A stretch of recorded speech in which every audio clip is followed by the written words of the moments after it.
From beautiful Wrigley Field, it's the Hyundai leadoff man on WGN Sports. The Cubs seek a split after dropping the opener yesterday 7-0 to the second place Milwaukee Brewers.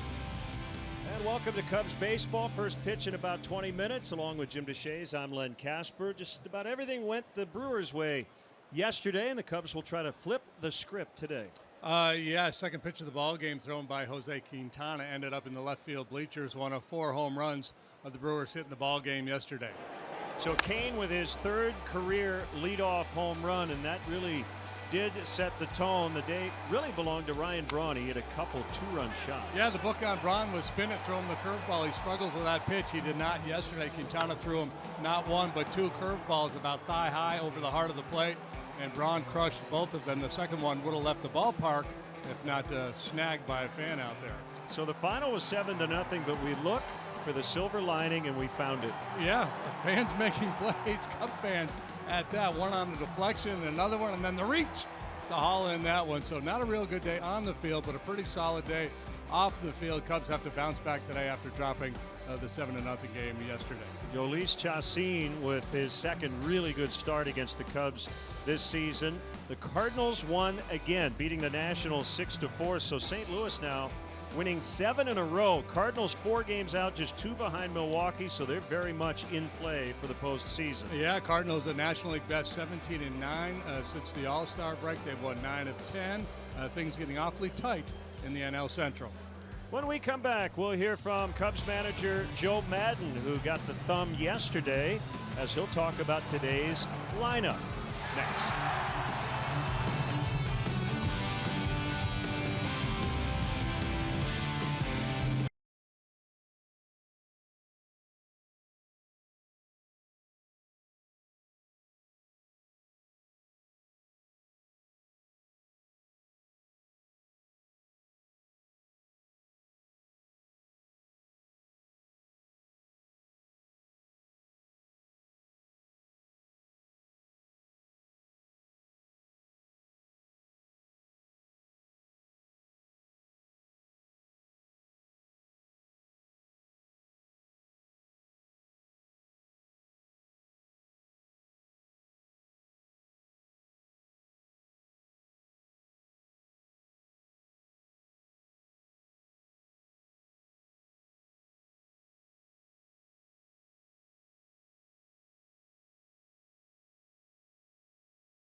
By your local Chicago and Northwest Indiana Hyundai dealers.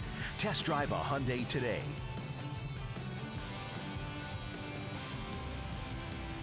A little bit of a different look in terms of the Cubs batting order. Javier Baez in the leadoff spot. David Bodie will hit 3rd.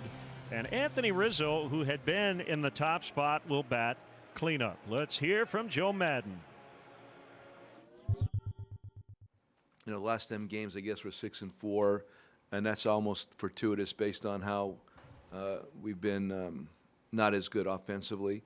So I just thought maybe just try something differently. David in the 3-hole, put Jason back in the 2 holes. Those out today So that'll look a little bit differently tomorrow also. It's just one of those things to give them a different perspective, that's all. I talked to Kyle a couple days ago, and I really thought it was a mechanical situation, so we've talked about that. I think he actually looks better. He's staying behind the ball better. And with Addison, after I was relieved of my duties early yesterday, I came and looked at some video, and I thought I saw some stuff there too that I want to pass along. It's definitely different than what Addison had been doing. And for Kyle, pretty much the same thing too. So patience. It's just a patient process, I think. But I can't deny that. You're right. But it's something we got to continue to work through. If you really look at the last 10 and how we've come out of that to the position we're in, that's actually a pretty good thing because we really have not driven the ball for about 10 days. It's difficult. But again, I'll take the whole field coming back to us. I'll take it. I'll take the whole field. That line-to-line concept was really working well. I think it prevents you from chasing as often as you do, and I do believe it makes you more difficult to pitch to and defend. So I just like the idea of that, and if the pitcher throws the home run, then you hit it, but I'd like to see us get back to that line-to-line mentality. And as we continue the leadoff man, we will have more. I promise. Don't go anywhere.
Brought to you by your local Chicago and Northwest Indiana Hyundai dealers. Test drive a Hyundai today. Very cool. The Navy SEALs Leapfrogs parachute team heading on into the ballpark.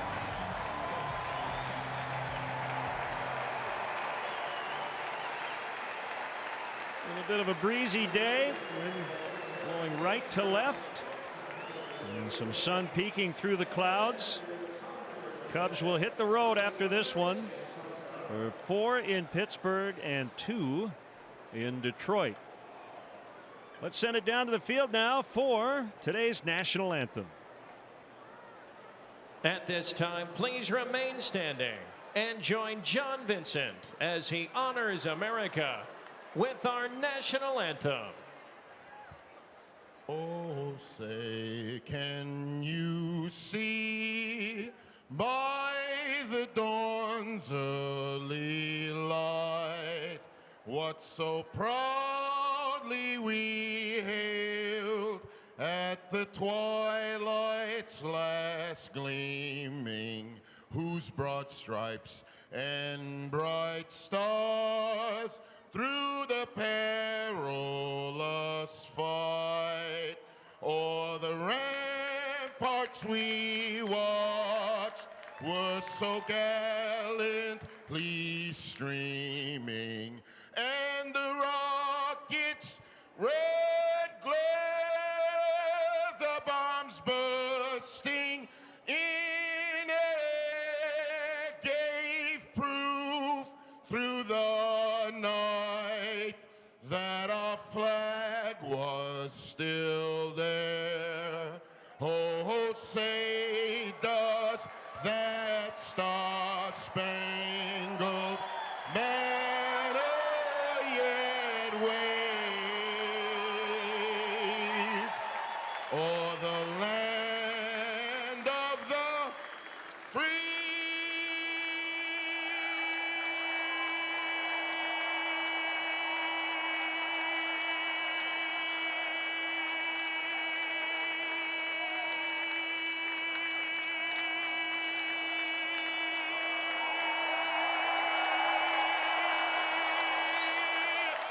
And the home of the brave.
Cubs baseball here on WGN Sports. It's a big one today as the first place Chicago Cubs host the second place Milwaukee Brewers. Cubs with a 2-game lead in the National League Central. And great to have you with us. Pull up a seat. We've got an empty chair in the booth for you here. Jim DeShays and Len Casper. We'll get right into the pitching matchup today. a couple of crafty right-handers will do battle. Yeah, Junior Guerra will pitch for Milwaukee here today. His last 2 starts have been very good. Those were at home. His last 3 road starts, not so good. A 9.64 ERA. Kyle Hendricks has been throwing the ball well of late. Last 7, he's got a 3.46 earned run average. The Cubs have won 4 of his last 5 starts. Getaway day for the Cubs. They'll head to Pittsburgh after this. The Brewers off to St. Louis. Brewers, Cubs, game 2. Cubs look for the split next.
Budweiser. Join the team that enjoys responsibly. Budweiser reminds you to drink wiser. Ford, inviting you to visit your local Ford store or buyfordnow.com. Xfinity. Xfinity delivers the fastest internet with the best in-home Wi-Fi experience. Call, click, or visit an Xfinity store today. Lexus. Experience amazing. Blue Cross Blue Shield of Illinois. Choose Blue Cross and Blue Shield of Illinois, the card to carry through it all. And by Volkswagen. Visit your local Volkswagen dealer or VWDealer.com for the Volkswagen dealer near you. Welcome back. Chicago Cubs baseball in sparkling high definition on WGN is brought to you by Xfinity. Xfinity delivers the fastest internet with the best in-home Wi-Fi experience. Call, click, or visit an Xfinity store today. For this ballpark, for a day game in high definition on the big flat screen on WGN. Doesn't get any better than that. Here are your umpires, Tom Hallion, the crew chief, calling balls and strikes. Ryan Blackney at first, Chicago native Dan Bellino at second, and Phil Cuzzi, who ejected 2 Cubs yesterday, Ben Zobrist and Joe Madden, will work over at third, about 25 feet from the Cubs dugout. That's always fun. So the Professor Kyle Hendricks leads his team onto the field, and now the Brewers starting lineup 68 and 54 leading the wild card race, 2 back of the Cubs in the division. Yelich and Kane, the All-Stars, will lead things off. Moustakas, Braun, Travis Shaw, Jonathan Scope in the middle. Eric Thames getting the start at first base. Manny Pena back of the plate, batting 8th, with Junior Guerra, the pitcher, hitting 9th. Cubs defensively this afternoon. Outfield alignment of Schwarber left, Almora Jr. center, Jason Hayward right. Infield has David Bodie at third today, Russell and Baez up the middle, Anthony Rizzo at first base. Wilson Contreras will do the catching this afternoon, and the Cubs Blue Cross Blue Shield starting pitcher is Kyle Hendricks. Choose Blue Cross and Blue Shield of Illinois. The card to carry through it all, looking to even his record. He is 8-9 through 24 starts, an ERA of 4.02, a lifetime 7-4 with a 280 against the Brewers. This is his 18th start against Milwaukee. Fastball, changeup, curveball. A couple things of note. Obviously the fastball, more sinkers than four-seamers, but every now and then he'll ride it up in the zone. And the curveball usage has spiked over the last 2 or 3 starts, using that curveball much more frequently than he has in the past.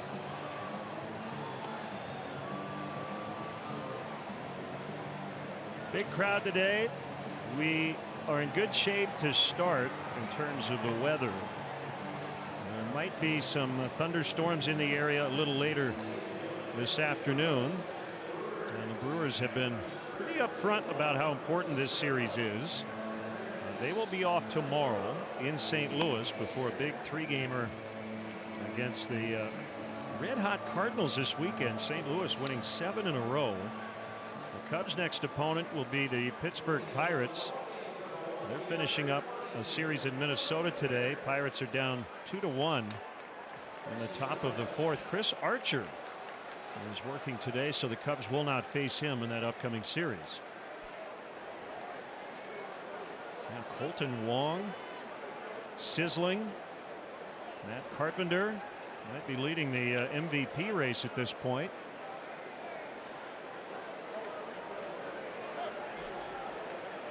So Hendricks to Yelich to start it. First pitch swinging. A hard hit ground ball foul to first.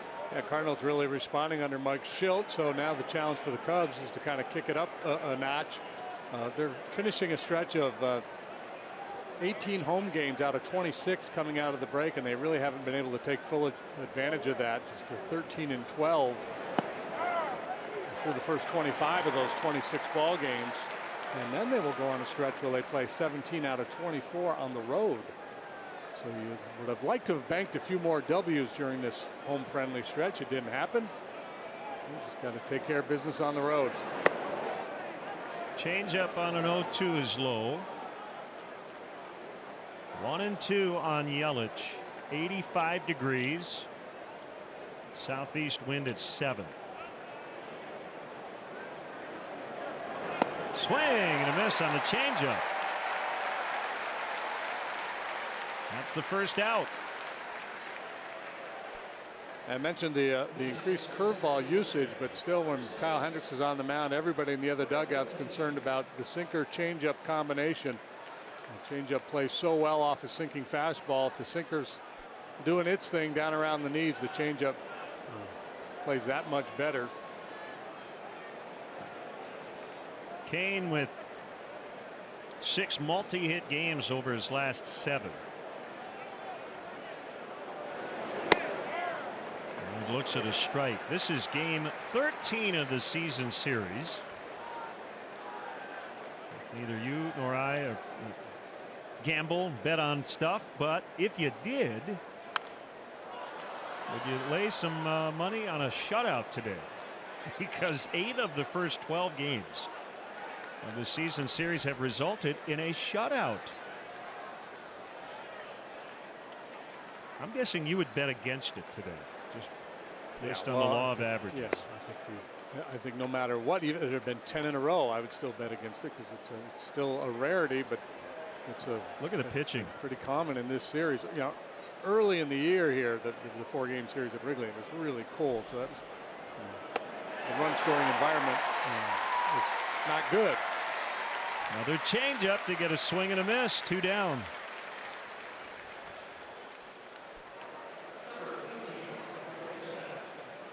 He doesn't overpower you, he underpowers you. The ability to cut the changeup, make it move away from a right-handed hitter, fairly unique.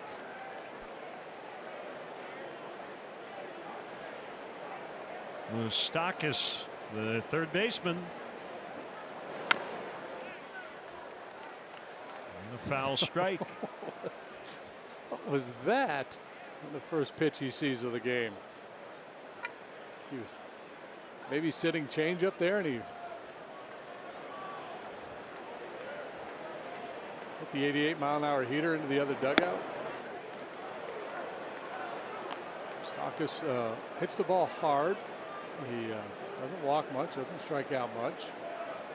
Good low ball hitter. Could be a bit of a challenge for Kyle. 17th game for Moustakas with the Brewers. And with him at third, Travis Shaw playing second base. Jonathan Scope is at shortstop, so some moving parts defensively with all these infielders. Swing and a miss. And now Bodie will join Baez and Rizzo on the right side with 2 strikes.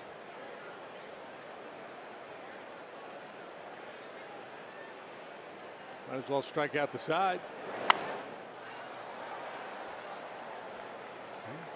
Dialing that one up at 89. We're going to see him 86, 87.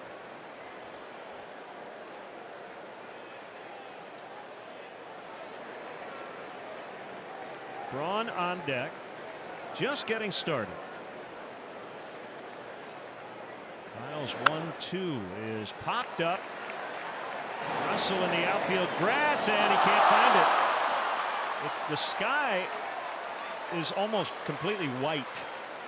It's a cloud cover, but very, very bright, and that'll be a cheap hit for Moustakas. Yeah, tough break for Russell, tough break for Hendricks. Nice break for Moustakas and the Brewers. Yeah, it's a baseball white sky overhead. It's like being in the Metrodome, only brighter.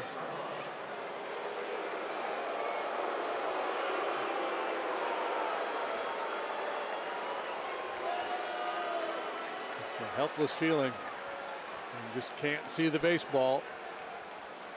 So Braun, who hit 2 homers yesterday, will bat with a man on. He's had a tough luck season based on his rate of hard hit balls. Hitting .388 over his last 16 games and takes a strike right in the heart of the zone.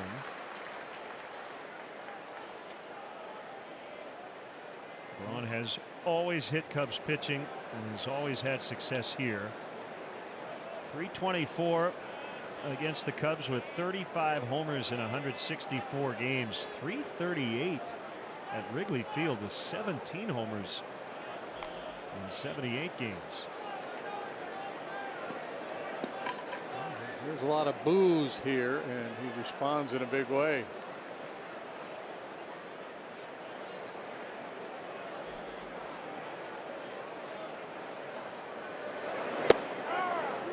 Good pitch. 0-2.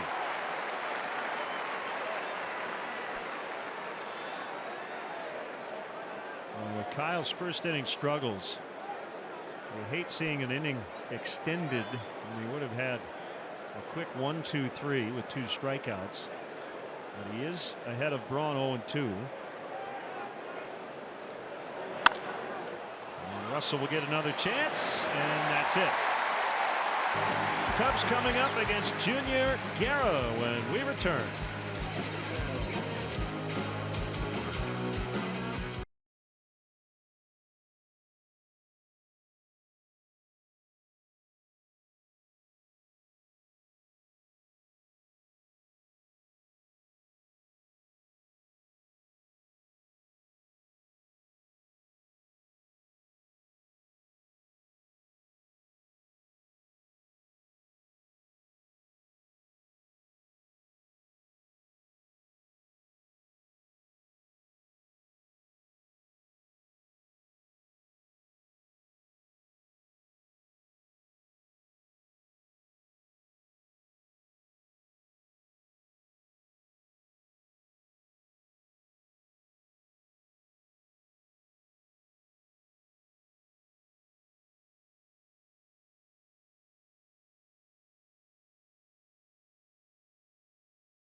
Lineup, they have not scored in their last 3 games against Brewers pitching. They'll try to change that today. Baez leading off. Hayward in the second spot. David Bodie with the big game-ending grand slam off the bench on Sunday night. Rizzo cleaning up today after a nice long stint up top. Almora in center. Schwarber in left hitting 6th. Contreras catching, batting 7th ahead of the pitcher Kyle Hendricks, with Addison Russell batting 9th. Brewers have a good group defensively, especially in the outfield with Kane, Yelich, and Braun. Moustakas plays third base. The intrigue is in the middle of the diamond. Jonathan Scope has primarily been a second baseman throughout his major league career. He did play a good bit of short as a minor leaguer, but just his 5th career start at short. Travis Shaw making his 8th start at second base at any level of baseball. Thames, the first baseman, Manny Pena behind the plate, and he's really good at shutting down the running game. Junior Guerra trots out there with a 6-7 record and a very good 3.40 earned run average. Yeah, he's been huge for the Brewers this season. He started the year in the minor leagues after a strange 2017, which we will get into later. Really reliant on the fastball, throws a lot of sinkers. You see 71% heater, 5th highest among starters. That secondary pitch is the splitter. Bounced foul by Baez. He's been struggling. He's 1 for his last 20. And Joe's general tack when that happens with one of his middle of the order guys is to hit him lead off.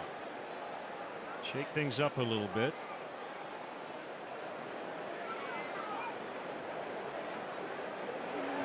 Swing and a miss. A ball and 2 strikes.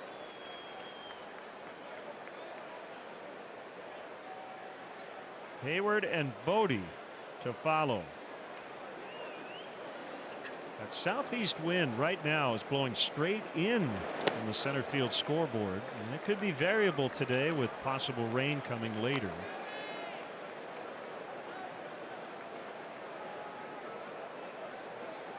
I sound like I know what I'm talking about, even though I don't. Yeah, you need a green screen behind you. It's the barometric pressure. 6. What's his WAR?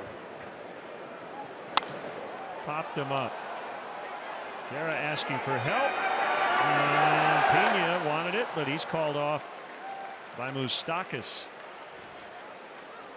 Couldn't tell if Pena wanted it or not. I couldn't tell if that was I got it or just it's a basic flailing. I think a guy was falling out of a boat there for a while. But it was in the air a good while, and plenty of time for others to come to the rescue.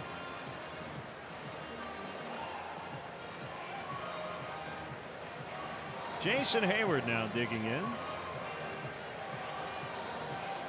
Moustakas in and off the line at third. They have 3 guys between first and second. Almost straight away in the outfield. Guerra's story is fascinating. He's now 33. He's from Venezuela. He is a converted catcher and has bounced around a ton.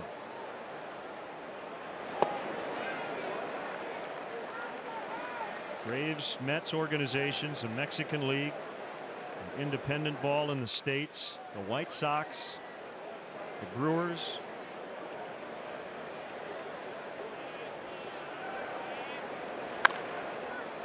That is a fair ball. Diving play, Thames, and Guerra got to the bag. That'll go 3-1. What a play by Eric Thames.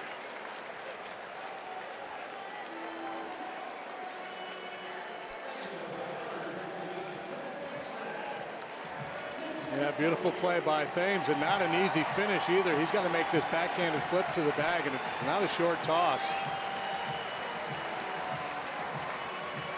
Sunday night's walk-off hero, David Bodie.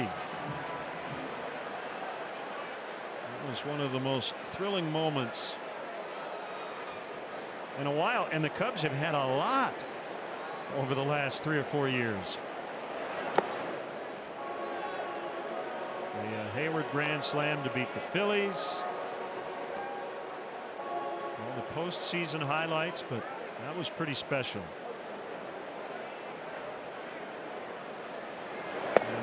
David a couple of weeks ago hit the game-tying homer in the ninth, setting up the Rizzo walk-off versus Arizona. David was Goliath. In a manner of speaking. Base hit. They got 3 guys over there, but he hit it right through the shift. Because he hits the ball so hard.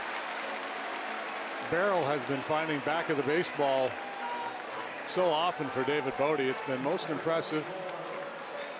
This is a guy who was told by his college coach at Liberty University that he wasn't a D1 player. So he transferred to Neosha Junior College.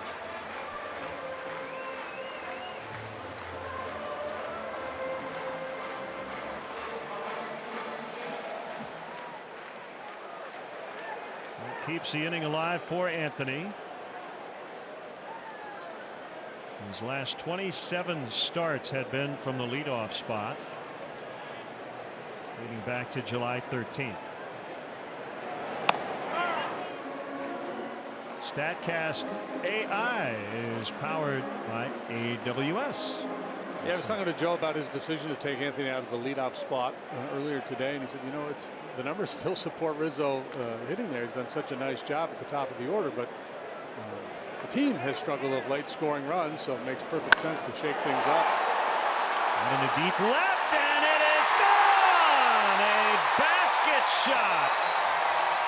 Number 18. What do we got? Oh, we got choreography. Duck, duck, goose. And we got an early lead for the Cubs. And he got career hit 1,000 the other day. This is his 18th home run of this season. Says, you want me to hit leadoff? You want me to drive in runs? Or hit cleanup, drive in runs, hit home runs? Yeah, I got that too. The Southwest Airlines, how far did it fly? The distance of that one, 368 feet. Go to WGNTV.com/contest for a chance to win round trip travel for 2 on Southwest Airlines in the United States and Puerto Rico.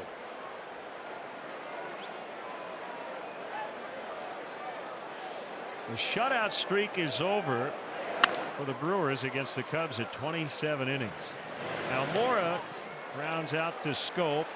Anthony Rizzo, after the Bodie single, gives the Cubs the early lead. It's 2-0 after 1.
By Anthony Rizzo.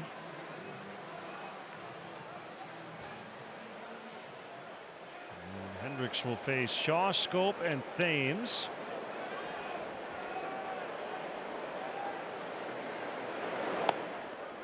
Curveball to start it is wide. Shaw did not play yesterday, making his 8th start at second base. And prior to the Moustakas deal, he had never played second base basically in his life. Just trying to keep things simple.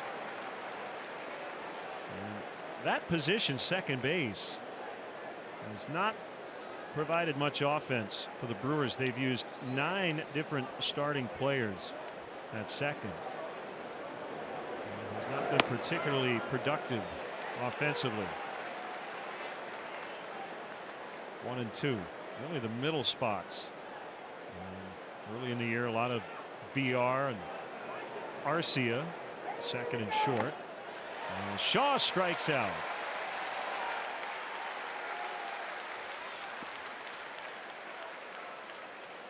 Here comes Jonathan Scope.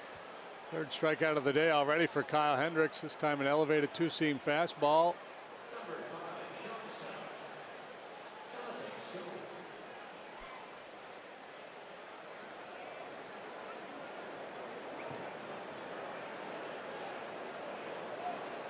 See Scope making his 5th start at short.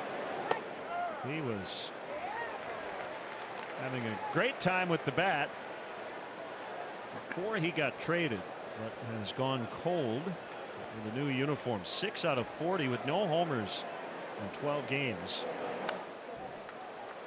Right now Hendricks absolutely locked in. You talked about Cubs pitchers having 1st inning issues. Obviously this is not the 1st inning, but worth talking about because he was so sharp in the 1st. Starters have a 5.57 1st inning ERA. That's 25th in Major League Baseball. Hendricks has had a lot of issues in the 1st, but he came out ready to go today. Bodie to Rizzo. Cub fans, check out the WGN Sports Game Zone to connect to all the up-to-the-minute stats and information while you watch at home. Game Zone is sponsored by The Great Escape. Pools, patio furniture, hot tubs, and more. Escape your everyday. Shop The Great Escape. I mean, every pitch pretty much exactly where he wants it so far. There's Eric Thames. A couple of stints on the DL this season. Left thumb and a right hamstring. He's making his 52nd start. And less than half of those starting assignments have been at first base. The others in the corner outfield spots. With the emergence of Aguilar and Braun getting some looks at first base has changed the feel a little bit for Thames.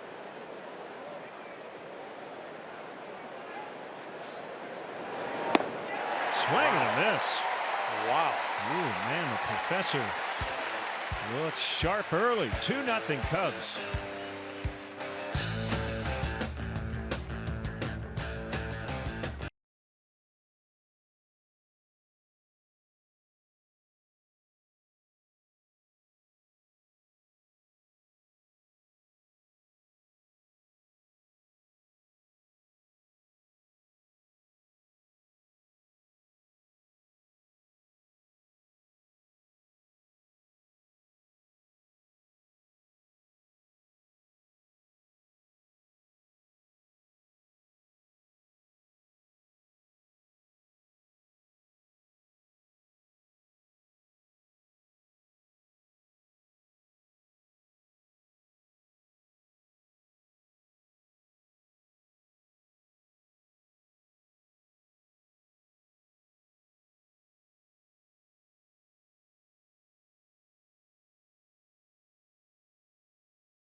ATCHNTV.com, presented by Nationwide's Jeff Vukovich.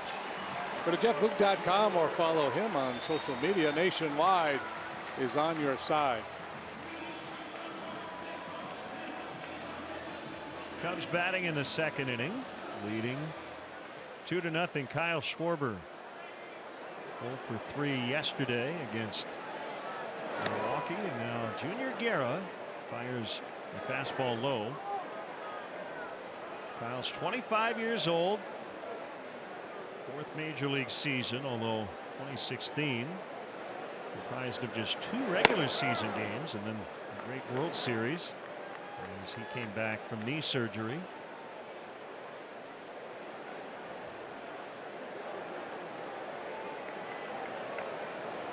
One up the middle and a base hit.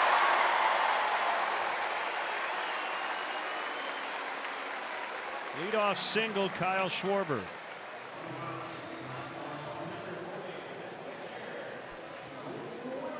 Yeah, splitter that stayed up a little bit, and Kyle was out in front, got it off the end of the bat, didn't really smoke it, but hit it hard enough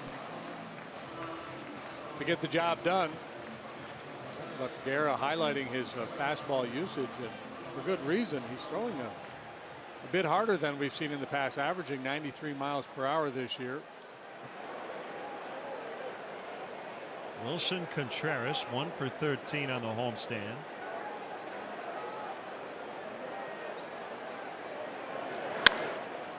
Double play chance. Moustakas to Shaw, and they turn it 5-4-3.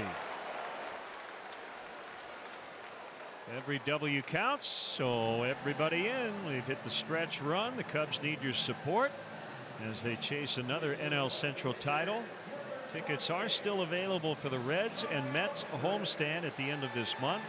Get your tickets at Cubs.com. It was a relatively routine turn, but I'm guessing that's probably the trickiest part for Travis Shaw, learning second base.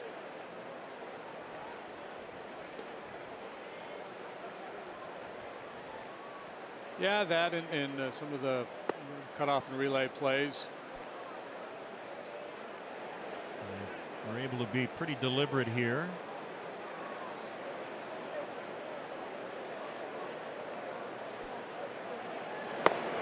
One and 2 to Hendricks.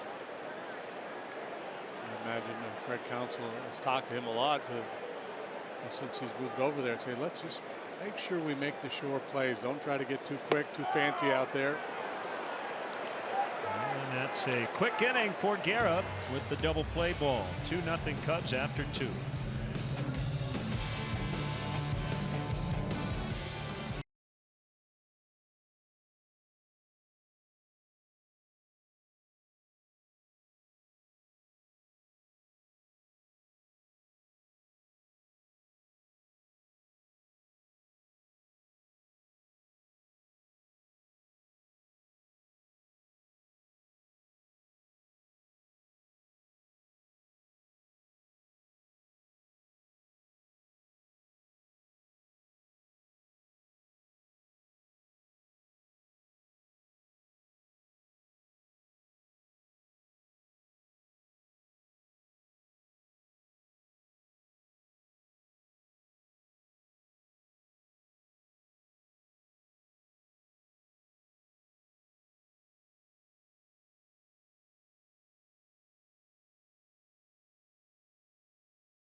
Hey, Chicagoland viewers, time for the Subway third inning triple play promotion. Text Subway to 97999 right now. The 300th texter wins a $30 gift card to a Subway restaurant in the Chicagoland area. Subway, so much sandwich.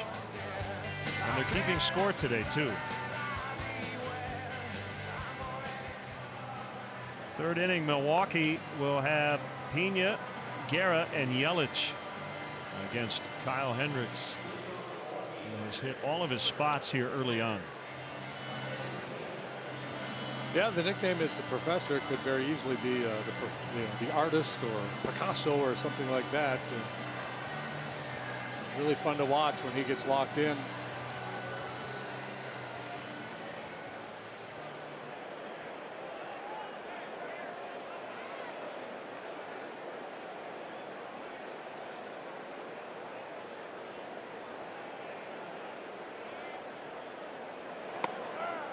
Pena did not play yesterday. Got hit by a foul ball on Sunday. Eric Kratz had a homer and a double in the opener. Hit Pena's bat on a check swing. 2 strikes on him. He's been on the DL twice. Calf and a biceps injury. This is start number 3 for Kyle against the Brewers this year. The first 2 came back in April. First one, a no decision. He gave up 4 runs in 5 innings. The second one, brilliant 7 shutout innings. Back on April 26, he did not walk a man. Struck out 5 in his last 3 starts. He has not issued a single walk. Swing and a miss, strike 3. On a Thursday, August 23rd, Cubs take on the Cincinnati Reds. It's a night game. First pitch 7:05. And up to the first 10,000 early arriving fans receive a Cubs beach towel presented by NBC Sports Chicago. Tickets are still available, and you can get yours at Cubs.com. Ball 1 on the pitcher, Guerra. So I mentioned his circuitous route to the big leagues. He debuted with the White Sox in 2015. Had a real nice year with Milwaukee in 2016. He was the Brewers' opening day starter last year. But on opening day suffered a calf injury, laying down a sac bunt in the 3rd inning. Had to leave the game, ended up on the DL. Russell will collect it and throw him out. And then later in the year, Guerra was demoted to the minors. Started this year at AAA and has been here since early April. 2 quick outs. You know, this is a game of adjustments. We just had that shot of Addy wearing the flip down sunglasses, and it's the kind of day where you would get fooled. You would look out there and you don't see a bright sun overhead. There's been rain in the forecast all day.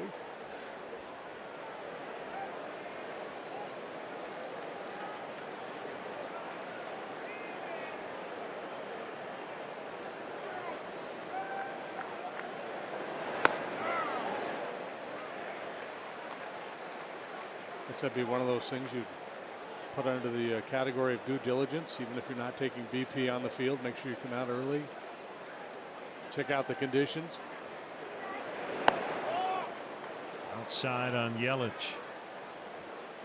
First time through for Hendricks. 5 strikeouts. And the hit that should have been an out.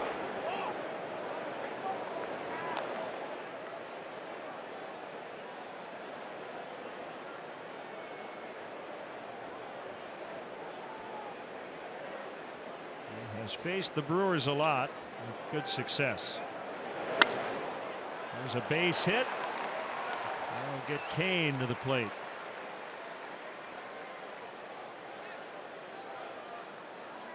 Which has always been a high average hitter because he stays back, he uses the whole field, and he hits the ball hard. It's the first ball he has hit out of the infield in this series. Cubs offer 60 tickets located in the lower level terrace for just $10 for every regular season home game. Fans can register online for the opportunity to purchase up to 4 seats. Registration opens 48 hours before the game, closes 24 hours prior to the scheduled first pitch. No fee to enter. For details, it's Cubs.com/1060 tickets.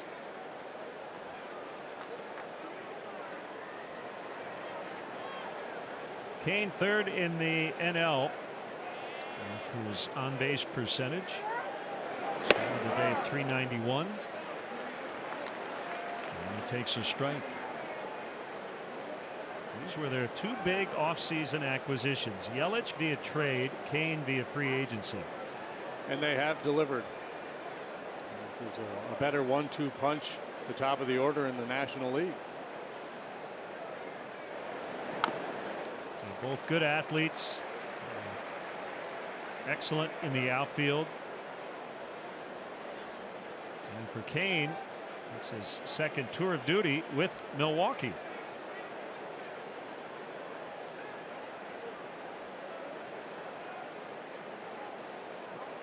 He debuted in the big leagues, 43 games with the Brewers in 2010 before he was traded to Kansas City. And the Zach Greinke deal prior to 2011.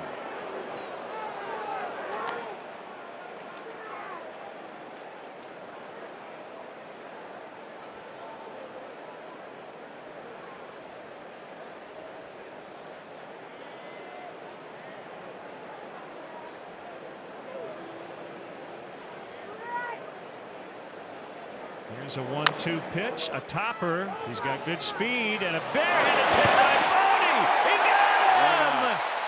What a play! Wow. Every infield coach would tell you, don't use the bare hand on that play. Bodie felt like he had no choice. Spectacular. Oh, what a play by David Bodie. 2-0.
Options that Wrigley Field has to offer for your next client, corporate, or family function, like an all-inclusive suite experience. Daily suite rentals are still available for select games throughout the season. For details, visit Cubs.com/premier. Speaking of premier, how about this? David Bodie. He continues to impress. I was in Joe's office earlier today, and Brian Butterfield stopped by to say hello, and he was heading out to do some early work. And Joe said, "Who's out there?" And Butter's like, "Well, I'm not sure." He goes, "I'm pretty sure Bodie will be waiting on me." He was. Yeah. And Joe said, "Yeah, he's probably out there panting." He just loves to get after it. 1 ball, 1 strike on Addison Russell. Make it 1-2. And Joe said to Butter, "Hey, Bodie's playing third today, you know." And Butter said, "Yeah, and He'll play the heck out of it for you too.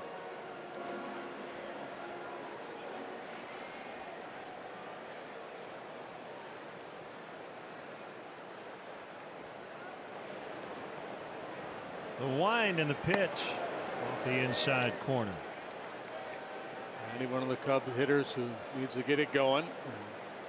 Last 10 days, couple weeks, it's been a struggle for a lot of the Cubs offensively. Back to the mound as he'll get Russell on the splitter. Time now for our high-speed replay powered by Xfinity. Always a treat when the Navy SEALs Leapfrogs parachute team joins us in entertaining fashion before and during the national anthem.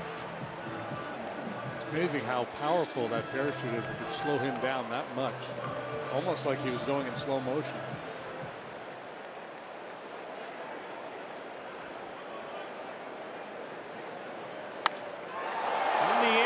Field for Baez, and Yelich will have to go get it on the bounce.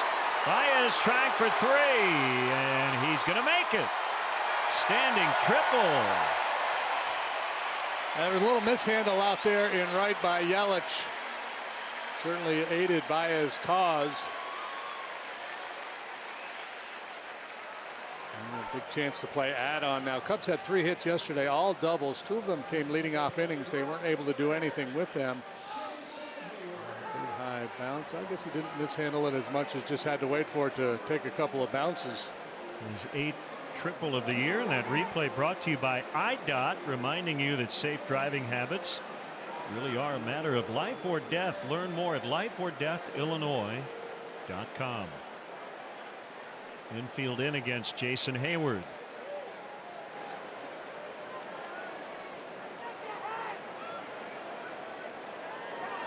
Up and in.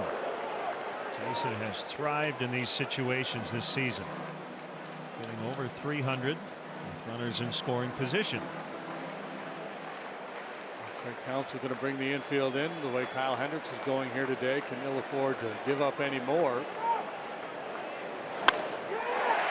That should do it, as Braun leaves his feet and literally kicks it away.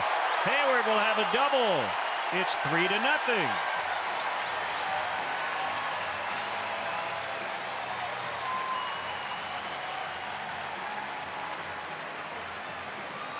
Braun might have been double fooled gets by it that done. ball. Braun was fooled by that one a little bit. The angle of attack was a little passive. It's a 2-seam runner. Hayward stays on it, hits it pretty well the other way.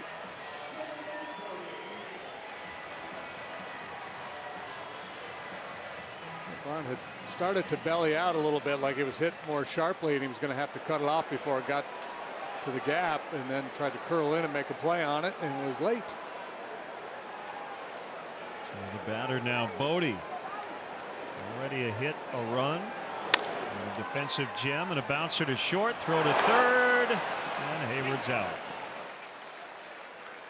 That's a rarity. A bad decision on the bases by Jason Hayward. You almost never see that.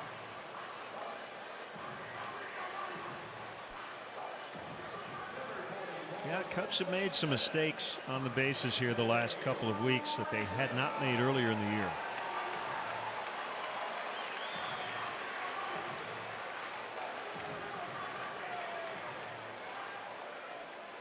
Bodie with a fielder's choice. He's at first. Rizzo hit a 2-run homer in the opening inning.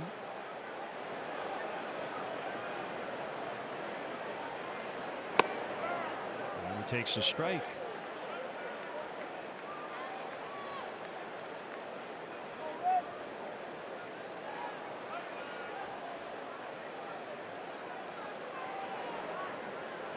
Short lead by Bodie.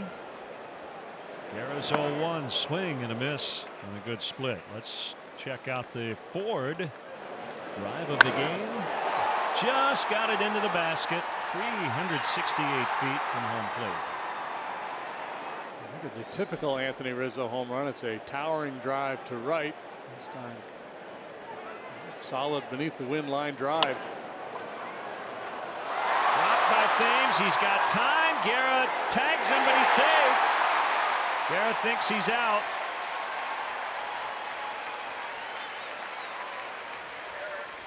It'll be an error charged to Thames. Didn't it look like Thames played this ball as if he was going to try to make a play at second base? There's 2 outs in the inning.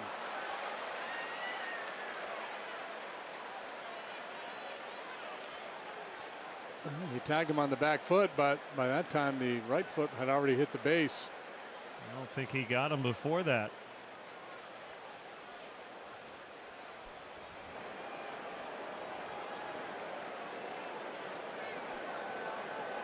No challenge coming.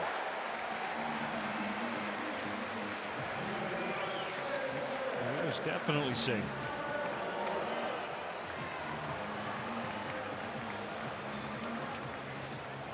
So the inning extended for Almora.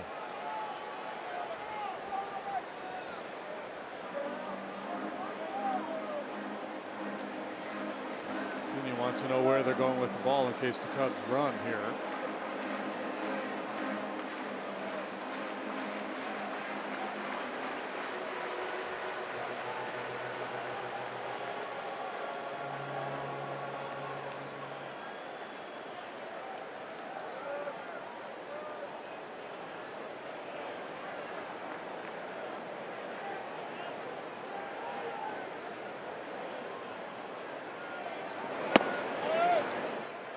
Sun has made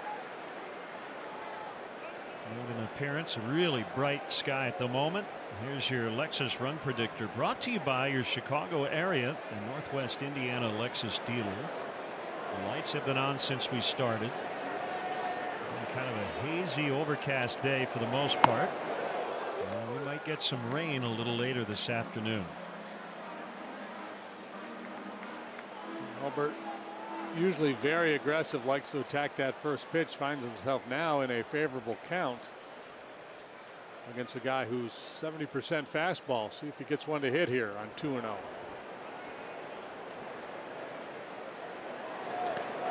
Gets away from Pena. Wild pitch. Both runners move up.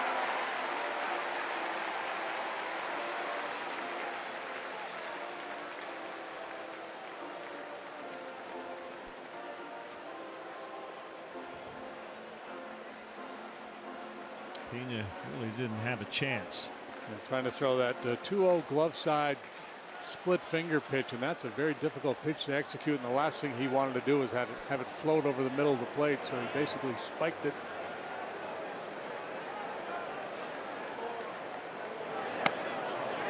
He walked him, and the bases are loaded. For Kyle Schwarber.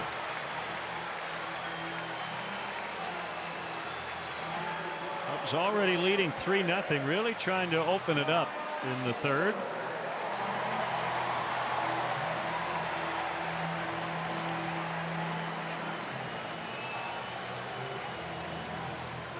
Kyle's last home run came August 4th against the Padres,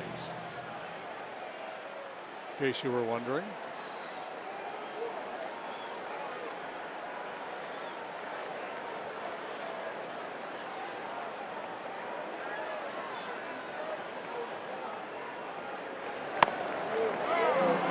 Top of the zone fastball. Scope playing almost behind the bag at second. Stockus about 40 feet off the line at third. We've got Shaw out in shallow right.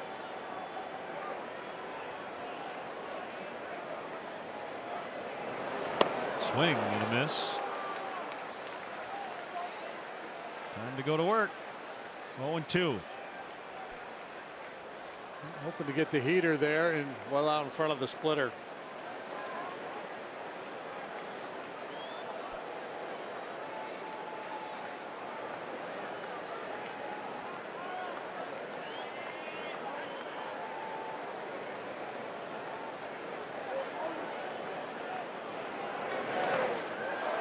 And here comes Bodie. He scores as the ball didn't get far away from Pena, but David was able to get a nice lead at third with Moustakas off the line. It's 4-0. Boy, what a gutsy play by Bodie. That's Baez like Rarely do you see a guy score on a ball like this. You see Schwarber's giving him the hold up, and then he realizes, well, that ain't going to happen. Come on home. Man, just fearless the way this kid attacks the game. Meanwhile, 1-2 on Schwarber with 2 still in scoring position.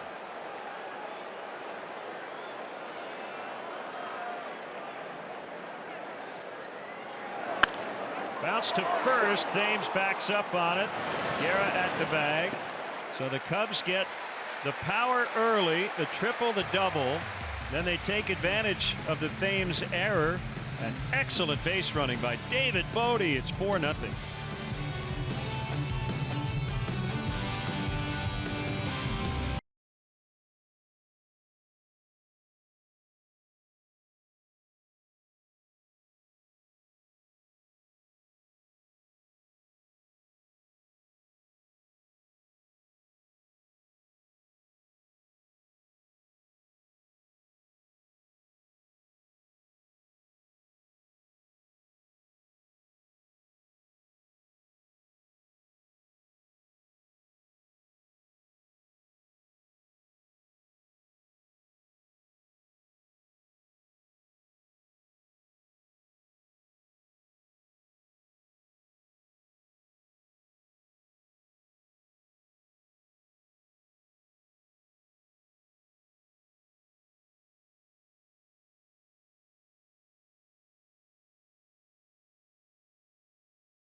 Four now with more choices than ever at participating locations for a limited time, and it is great to have with us in the booth Eric Burns, former big league outfielder turned broadcaster, and maybe in better shape now than as a player because you're doing a triathlon across the country.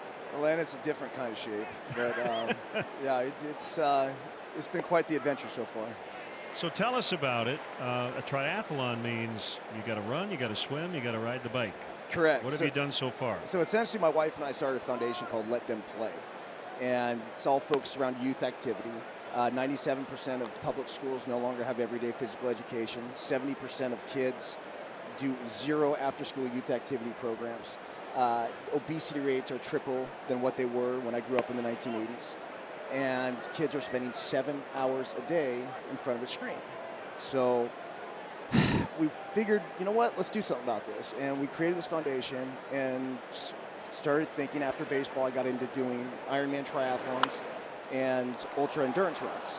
And so we kind of had this concept of, you know what, let's swim, bike, and run across the country and use my baseball connections to stop at different ballparks and hand out checks to local youth activity organizations committed to making sure kids get outside and kids are active.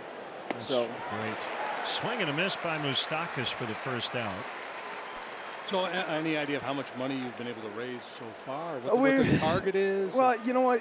We didn't really have a target. We didn't Just really. whatever we didn't really know what we were doing. We were able to obviously drop off a $2,500 check today to the Cubs charities, which you guys do a terrific job here in distributing that money. But it's probably about awareness as much as it's all about awareness, and every dollar that we're able to raise goes right back to the kids. It's been interesting because you mentioned the triathlon lane. It was a 7-mile swim in the San Francisco Bay, which had a brief encounter with a say 6 to 8 foot juvenile great white shark. Ooh, man. Vaughn tries to bunt, and he's out. I bet you that probably increased your pace just a little bit. Well, I didn't see it till the end, and I saw the shadow go underneath me. And Sydney and Eric here right behind you guys they're shooting a documentary on this. And when Sydney sent me the drone footage, I'm like, this is okay.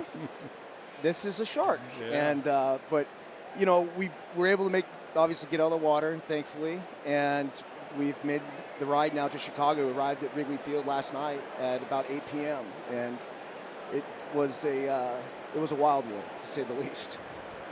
2 outs. It's Travis Shaw, and he hits one out into the gap in right center, and it will hit the track on the bottom of the basket for a double. Okay, so now you run. Swimming, biking, now the rest is the run. Correct. You're running to New York? 850 miles, and we plan on finishing at Yankee Stadium.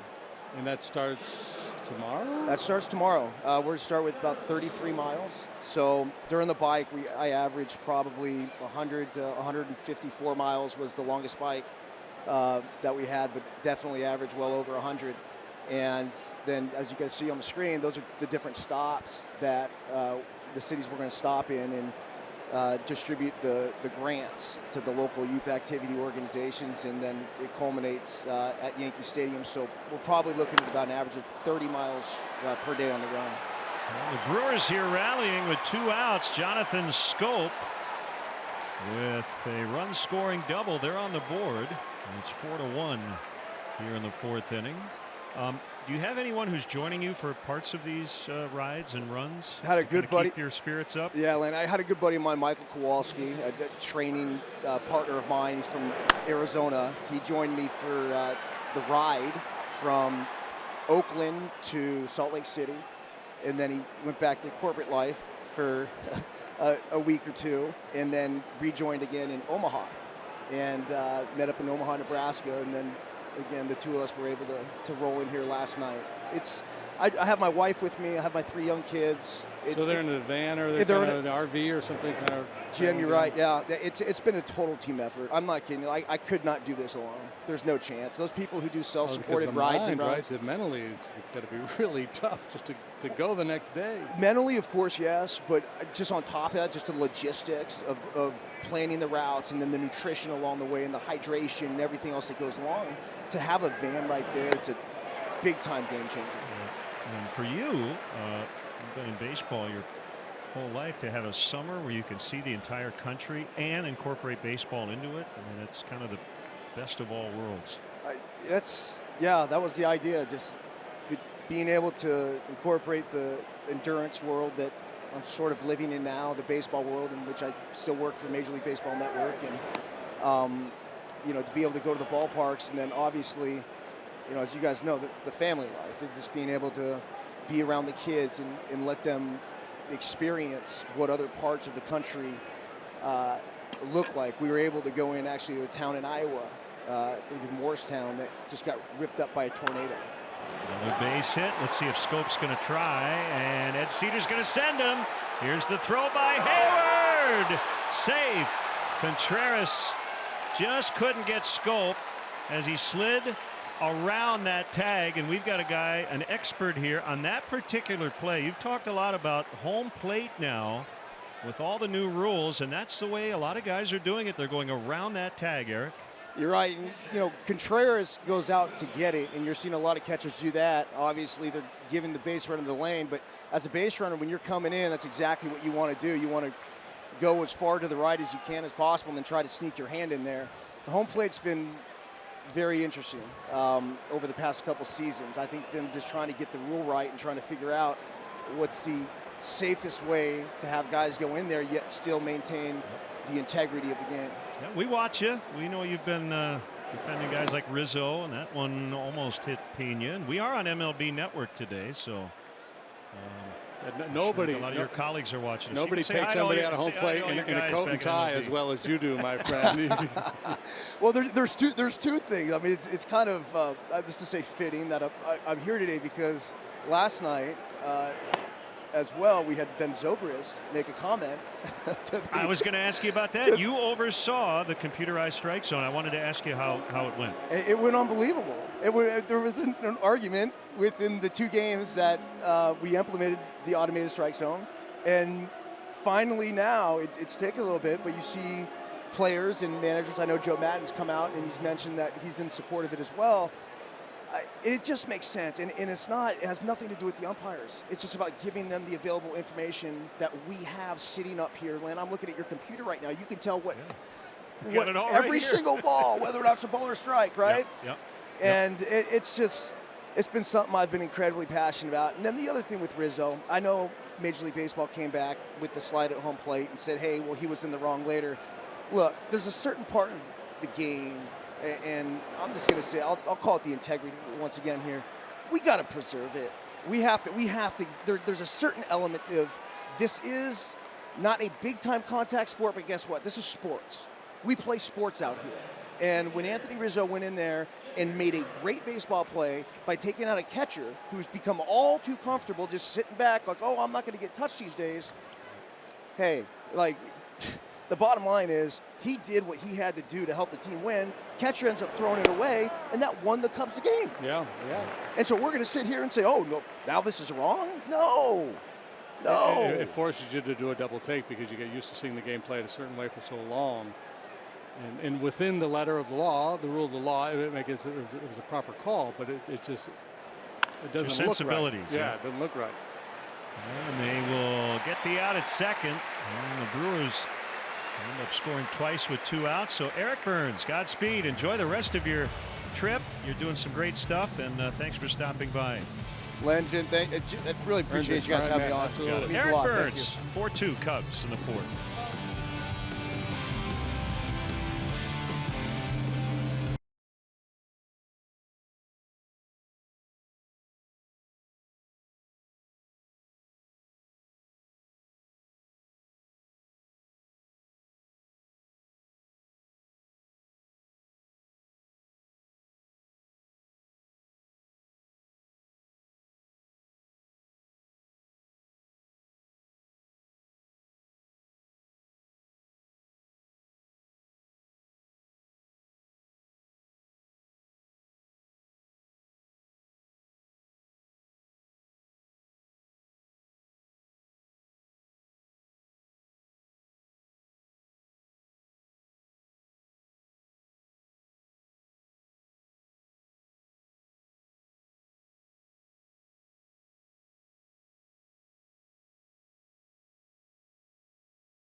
Cubs MasterCard debit card. Only available at your local Wintrust Community Bank. Go to wintrust.com/Cubs to learn more. Member FDIC. Hey, the Cubs are introducing game-changing new premier experiences here at Wrigley Field. Seats with prime views and access to an exclusive club, along with first-class amenities. These new premier experiences allow fans to enjoy Cubs baseball in America's most majestic ballpark in a whole new way. Visit CubsPremier.com to join the Premier Client priority list. Brewers kicked up their heels with 2 outs in the top of this inning. 3 consecutive hits, a walk, and then they got Guerra on a fielder's choice. It's now 4-2. So there will not be a shutout thrown today.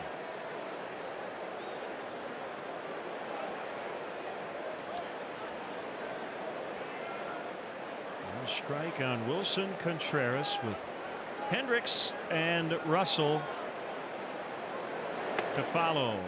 So this is a foul tip, and it's not one you typically see. It hit his glove first, then the knee, and then he caught it. Yeah, pretty fancy. Great concentration here. If that ball is fouled directly off his chest protector, say, and then his knee, and then he grabs it, it is not a foul tip. But because it hit his mitt first.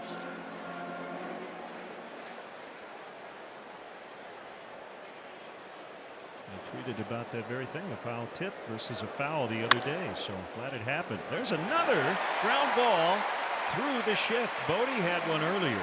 This time it's Contreras. That will put Hendricks potentially in a bunting spot.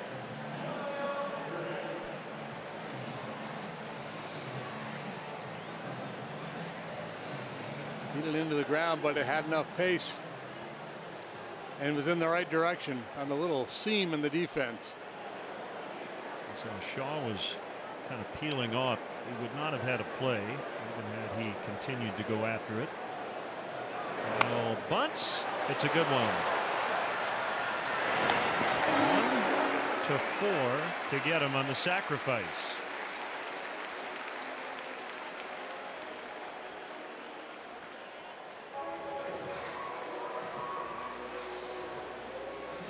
Couple of shots to get Contreras home. Russell will have the first chance. Yeah, it'd be nice to get just one of those two back. Answer that 2-run top of the inning. Hendricks with complete control and very little hard contact. Then boom, boom, boom. 3 consecutive really well struck balls by the Brewers. Hard hit grounder, base hit. Contreras going to be sent by Brian Butterfield, and the throw by Yelich will be cut off. So they get one right back, and it's 5-2 on the Russell hit. We talked earlier about Travis Shaw and his inexperience at second base and just kind of making the plays in terms of cutoffs and bunt plays and turning double plays. But the other piece of it, of course, is just the athleticism and the range you need to play second base as opposed to third base. As a third baseman, you can be quick, have a real quick first step, have quick hands, but you're not expected to cover as much ground as you are out at second base. And that was clearly evident there. I think most Major League second basemen make a play on that ball.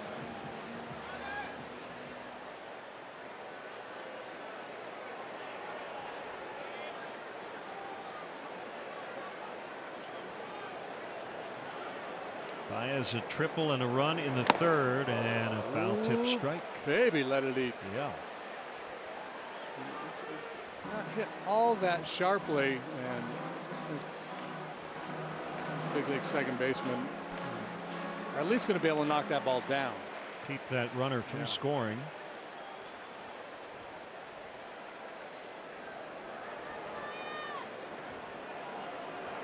Wow. That one gets by everybody as Baez squared. And a very wild pitch allowing Russell to get to second. We've got three wild pitches here the last 2 innings by Guerra. Boy, that is very scary. Yep, that's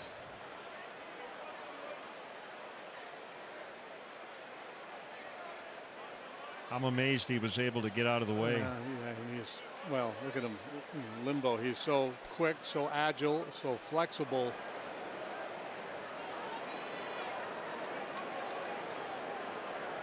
The Spinners once wrote a song about him. The Rubber Band Man.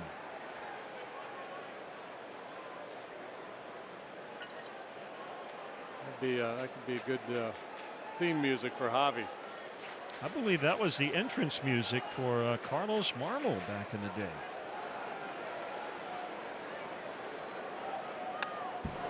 He wanted to go big. I just want to show the pitcher that you're not going to be intimidated.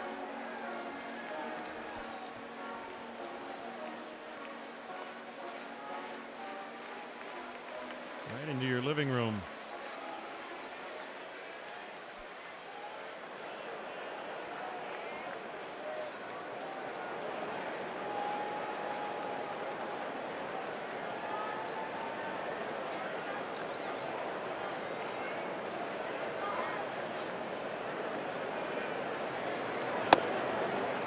A little high. A little extra on it from Garrett at 95. 2 balls, 2 strikes.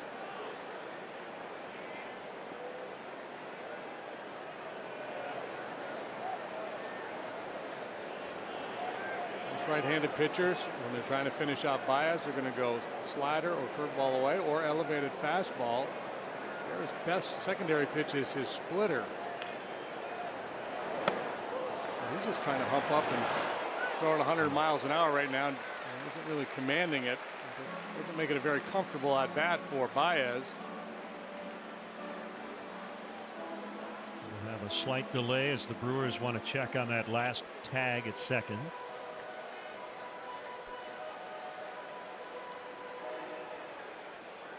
Safe, move on, no challenge. I have a new rule proposal. Yeah. You get X number of seconds or minutes, whatever it is, per game to review video before issuing a challenge. And once you run out of time, you're done. Kind of like speed chess. And what would be the number? A minute? I don't know. Swing and a miss. He struck him out. We'd have to play around with it, have some people sit down and watch tapes of games, and play around with some hypothetical times to see how long it takes for a manager to make his mind up whether to challenge or not.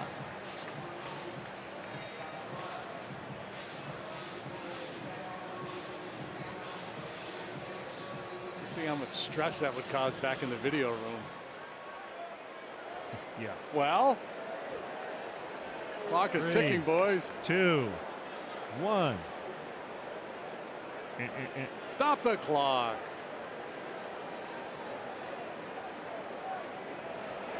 RBI double for Hayward, his last time up.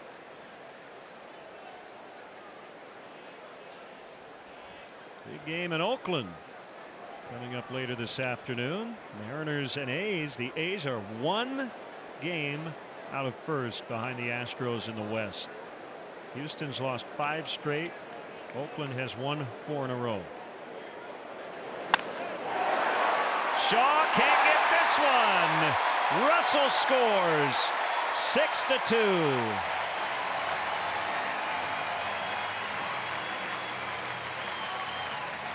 One of the arguments that the Brewers put forth when they decided to move Travis Shaw to second base, and again, I'm not saying it was a bad decision. You gain something to give something up in this game, and one of the arguments they made was with all the shifting in the game, we're not going to ask him to cover that much ground to begin with.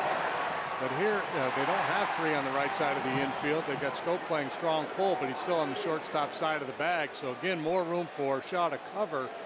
And despite being out there in short right, another ball he probably should have been able to knock down, he does not. So Hayward batting twice today with men in scoring position and driving in runs both times. So it's back to a 4-run advantage.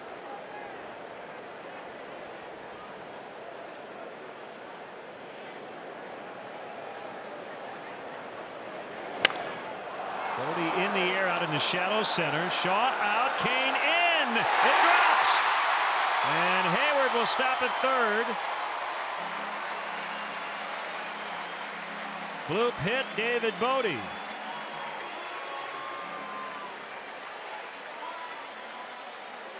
Well, we've talked a lot about all the hard contact he has made. This time, just a little lob wedge into shallow center. And Shaw and Kane both in hot pursuit. Neither can get there.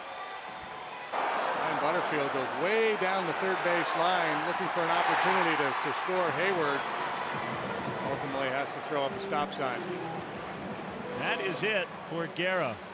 So an early exit as he cannot get through the 4th inning.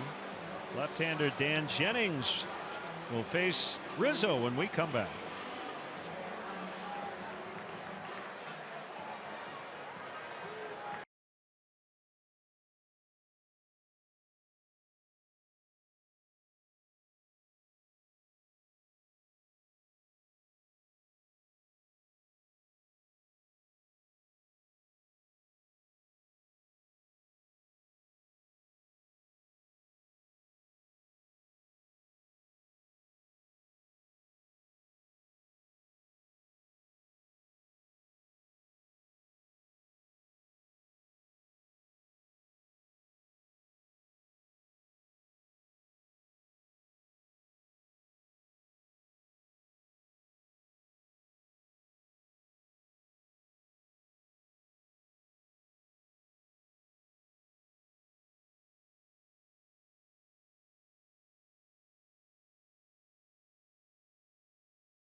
Left-hander Dan Jennings now on for Milwaukee.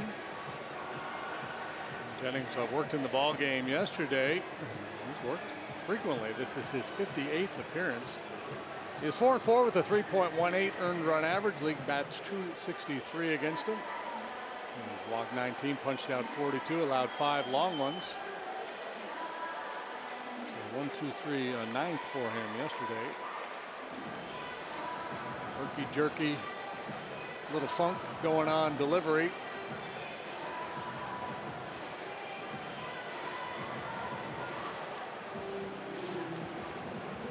Two-pitch pitcher, fastballs and sliders.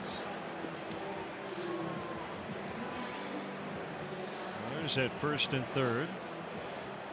Every run scoring frame in this game has been 2 runs. 2-run first for the Cubs, 2-run third. Each team with a 2-run fourth so far. Almost clipped Rizzo. He may have got the inside corner.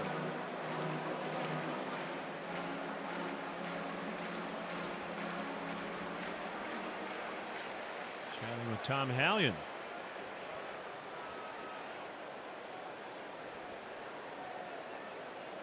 This time they swing scope into shallow right.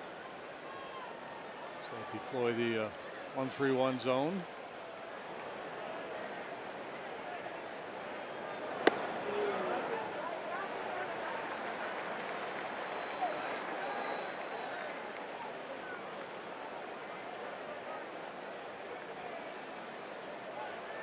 No strikes.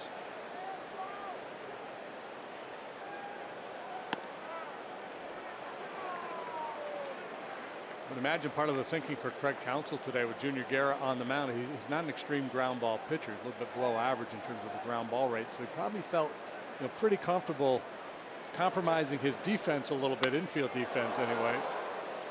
He's a guy who normally doesn't get the ball put on the ground that much, but it definitely came back to bite him here this afternoon. The pieces they've added have created an opportunity for him every day to run out a very credible lineup, whether the opposition is throwing a right or left-handed starter. He's got very good balance. He's got danger, damage guys from both sides of the plate.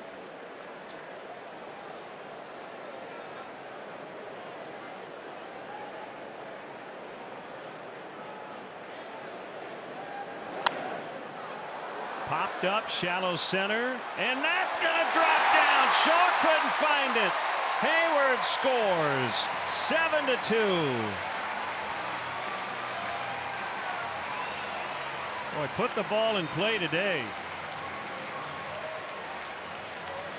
Shaw has had not a lot of fun here in this 4th inning on defense. No, he's had a couple ground balls he couldn't reach and a couple pop-ups he couldn't find.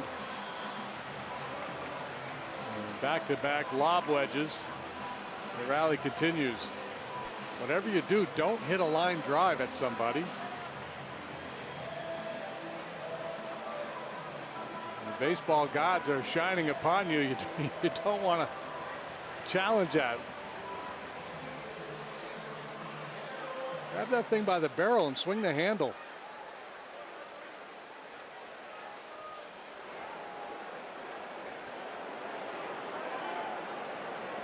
Still at the corners, it's Almora, and he takes a strike.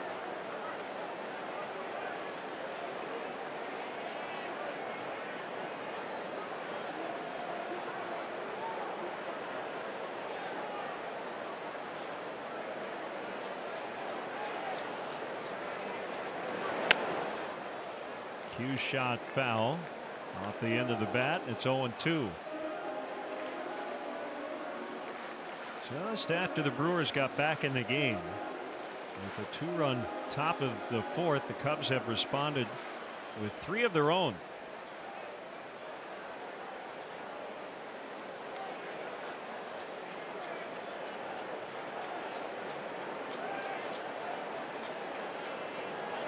Rizzo takes off, and Pena will hold on to it.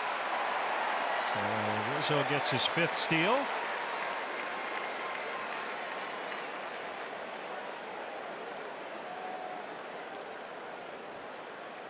2 strikes on the hitter. They opt not to throw through.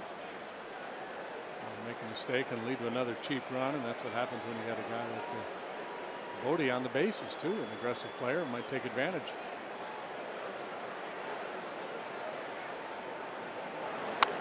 Really illustrating the lack of swing and miss today from Guerra, and for one batter, Dan Jennings, 2 strikeouts against 21 batters for Guerra. And balls in play today have not been kind to the Brewers. Cubs have 10 hits.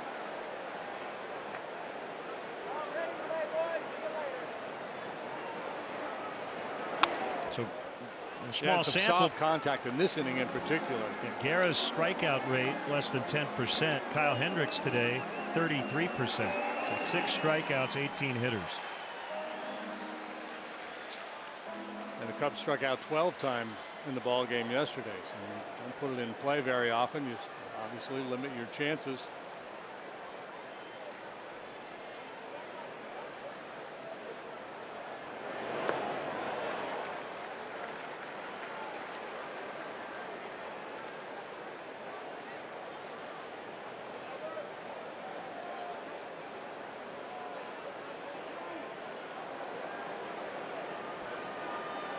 Taylor Williams just came off the DL yesterday. And gets loose in the Milwaukee pen.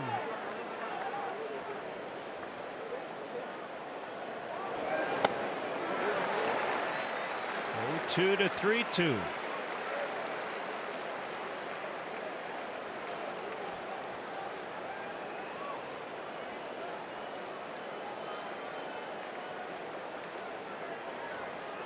Took a walk last time.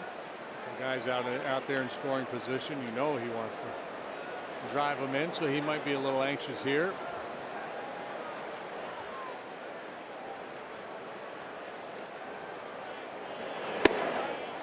Bases loaded. Not close enough to get him to bite. So Albert has walked twice. And Schwarber with 3 men on.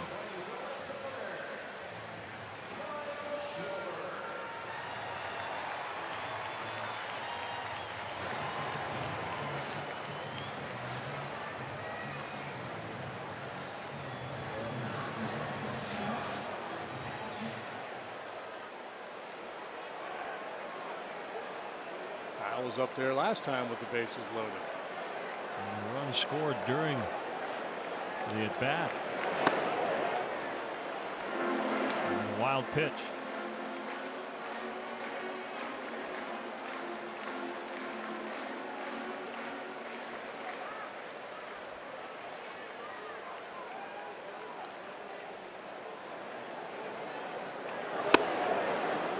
Two and 0.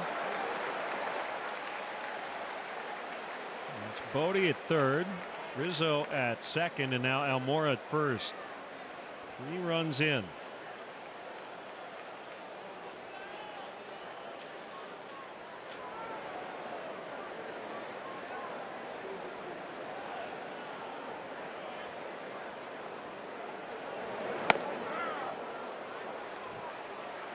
Breaking ball strike.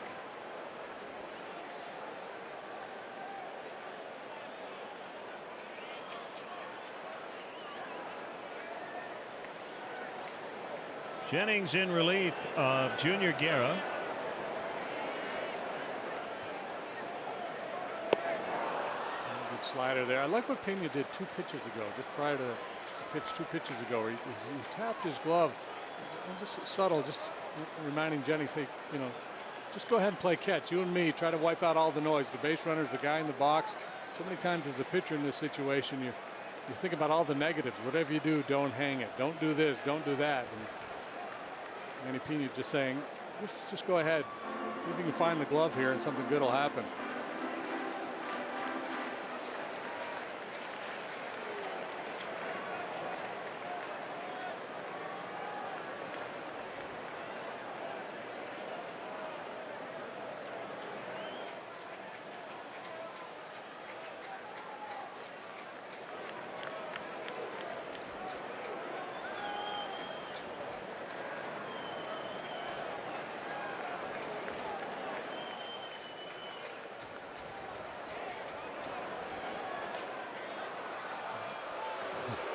Pitcher and catcher will chat via a mound visit. They've only got 5 left now.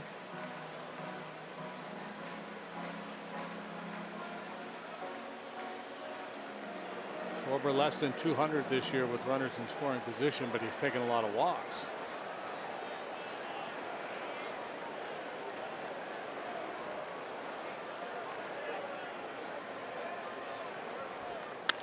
Ground ball to Scope, and he will beat Almora at second base.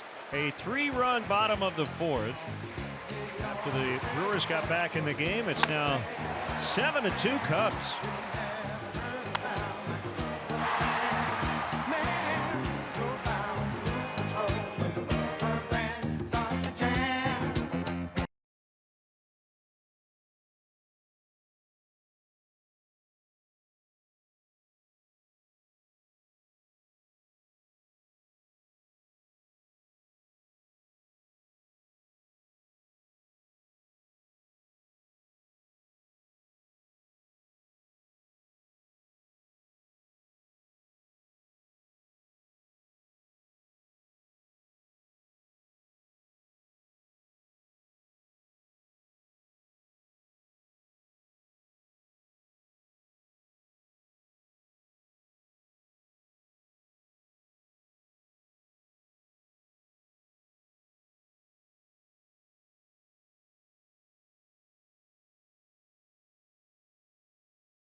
Rotisserie style chicken Caesar's signature wrap. Enjoy tender rotisserie style chicken topped off with savory Caesar sauce. Try one today at Subway. Gee, between that and that ice cream cone.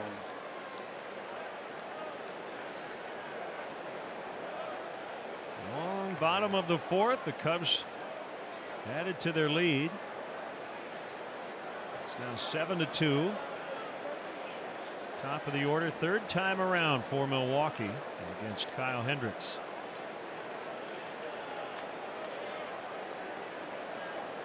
Cubs gave Junior Guerra a rough ride. He allowed 7 runs, 6 were earned in just 3 2/3 innings.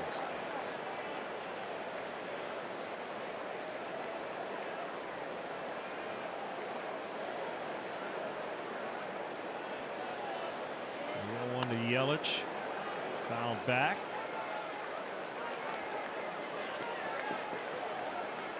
Kyle has now thrown strike 1 to 15 of the 19 batters he has faced.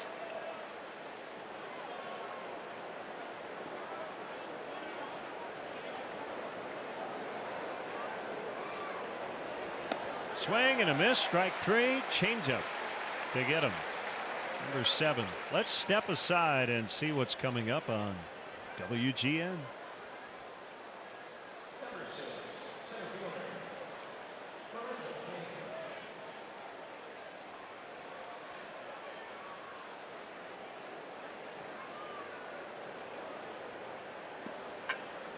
Cubs would gladly take a split.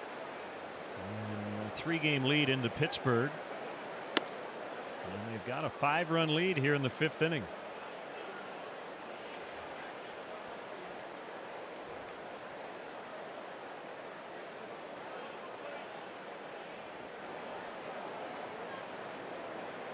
1-0 to Kane. Apparently just off the plate. The bigness of the game and how it is interpreted in each clubhouse is usually determined after the game. If the Brewers lose this game today, well, if just another game would have been great to win it. Well, we're fine. We're good. We came in here, hostile territory, earned a split. If they win, we're going to hear, not from him, but from some of the players. Had to have it, must win. Bounce to Rizzo, and it deflects off him into right. And Kane is aboard.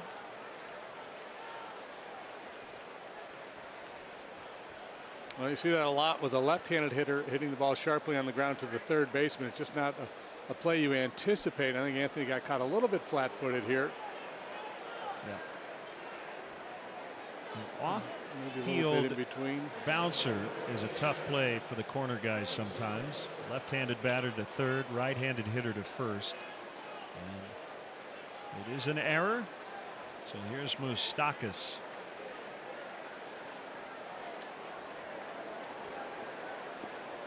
Want to open the door against this club. They got a lot of firepower.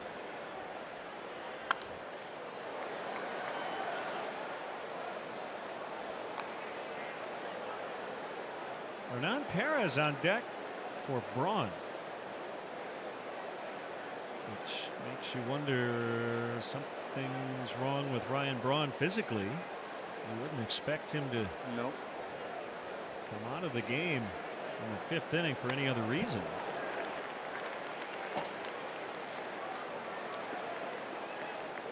The Brewers are off tomorrow. They'll start a weekend set in St. Louis. Maybe when he left his feet to try to make that play in left field, maybe tweaked something.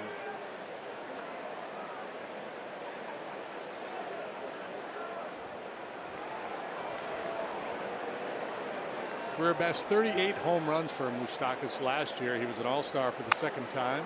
That is going to get in with only Russell on the other side of second base. Something Moustakas has been a lot better at after he was hitting a lot into the shift early in his career. He made some adjustments. Let's see who's going places. Brought to you by Toyota. Let's go places. All right, here you go. 35 homers and a .320 career average versus the Chicago Cubs all time. The only non-Hall of Famer is the active Ryan Braun.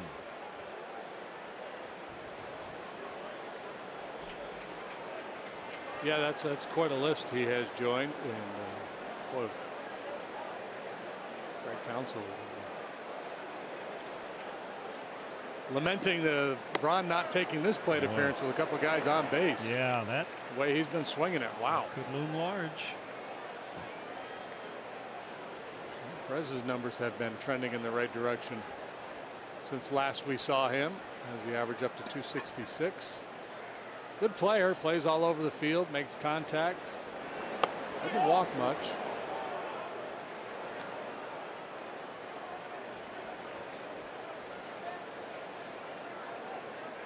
Another example of the just putting it in play. Kane reaches on the air. Moustakas soft contact, but a soft knock. Back to Hendricks. They get 2. 1 to 4 to 3. Remember that play. Still 7-2 Cubs.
First Midwest Bank getting a breather today. Ben Zobrist hitting over 400 since the All-Star break. First Midwest Bank connect with a momentum maker today, and a rare ejection for Zoe yesterday. As Perez will stay in and play right. That'll move Yelich over to the other corner. 27-year-old Taylor Williams takes over on the mound. He came off the DL yesterday. Had been dealing with a sore right elbow. Well, as a highly paid analyst of the game, I can look at that graphic and tell you, man, there's a lot of 4s and 2s on there. This is true. 42 games, 4.22 ERA, 4 holds, 242 on base against, or opponent batting average, excuse me, 42.2 innings of work. That's remarkable. 4 home runs allowed. His number has a 4 in it. He's got a good 4-seamer. Ground ball to the shortstop. Scoops and gets Contreras. Started it last inning, so everybody got a turn in the 4th. Williams, good heater, averages 96. Slider, has a changeup, doesn't use it much.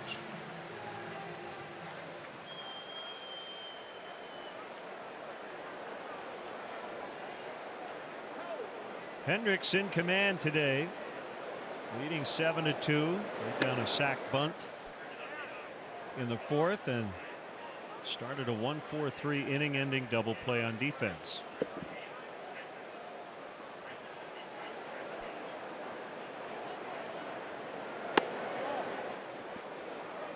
Saying a right rib cage tightness for Ryan Braun. Okay. 2-1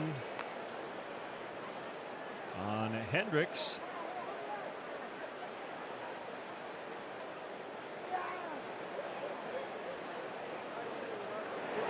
How about this for Kyle?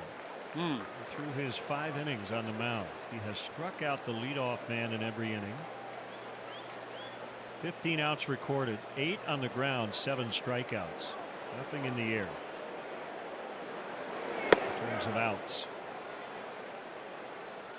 Well, a ground ball pitcher who gets a bunch of strikeouts usually is going to be very good.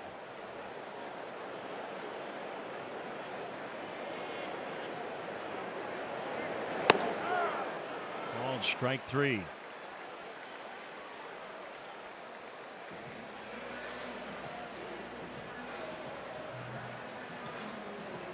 Hey, country superstar Luke Bryan is bringing his What Makes You Country tour to the Friendly Confines Saturday, September 1st. Opening acts include Sam Hunt, John Party, and Carly Pierce. Tickets are on sale now at Cubs.com/concerts. Hey, you know, if he were here today, we would have Williams, Jennings, Bryan all in the ballpark together. Ooh.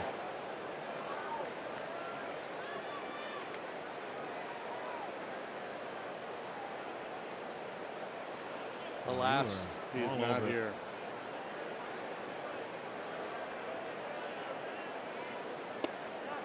Russell went 0-2.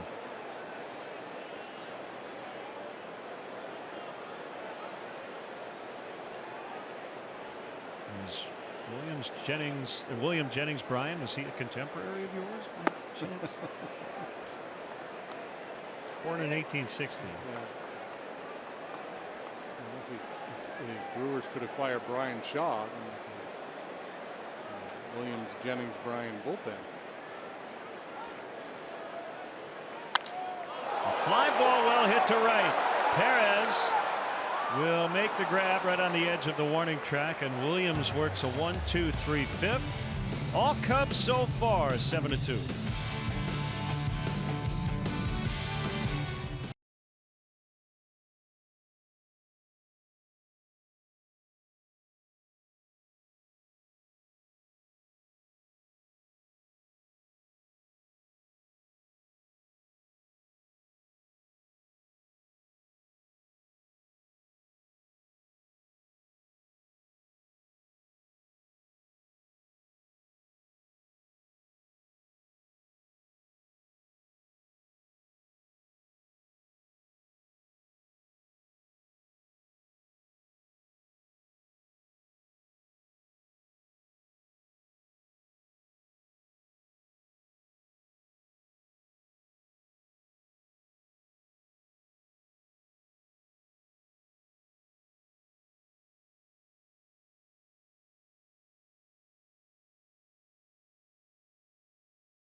is brought to you by Budweiser.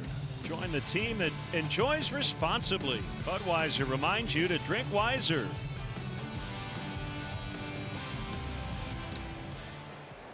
Always great to have you with us. First and second place clubs in the NL Central matching up. 7-0 Milwaukee, the final yesterday. 7-2 the Cubs lead in the 6th inning today. Shaw 1 for 2 with a double and a run. Looked good. No dice for Hendricks.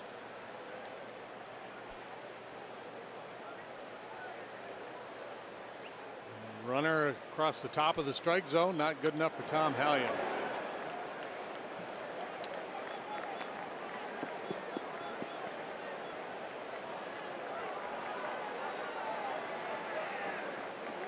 Shaw now 6 out of 20 against Kyle in his career. He's gone deep 3 times against Hendricks. In the air. Russell wants it. 1 down. Stay tuned for the 7th inning stretch, brought to you by Budweiser. This Bud's for you, Ryan Dempster. Hustling the stretch this afternoon.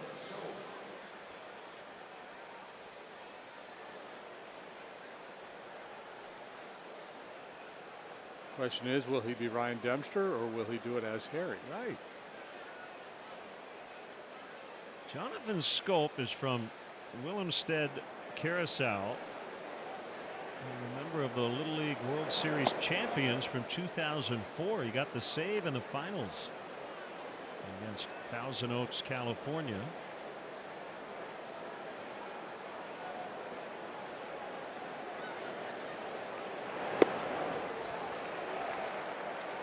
One and one the count.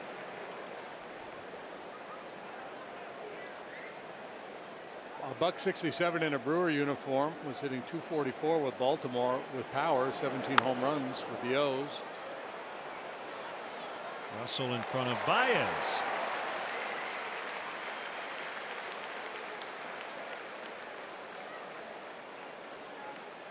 We'll bring up Thames with 2 outs and nobody on.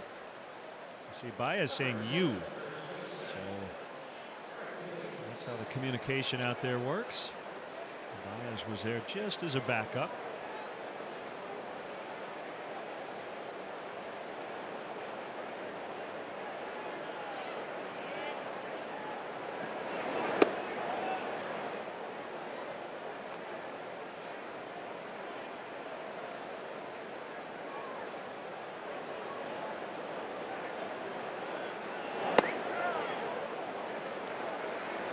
One to Thames.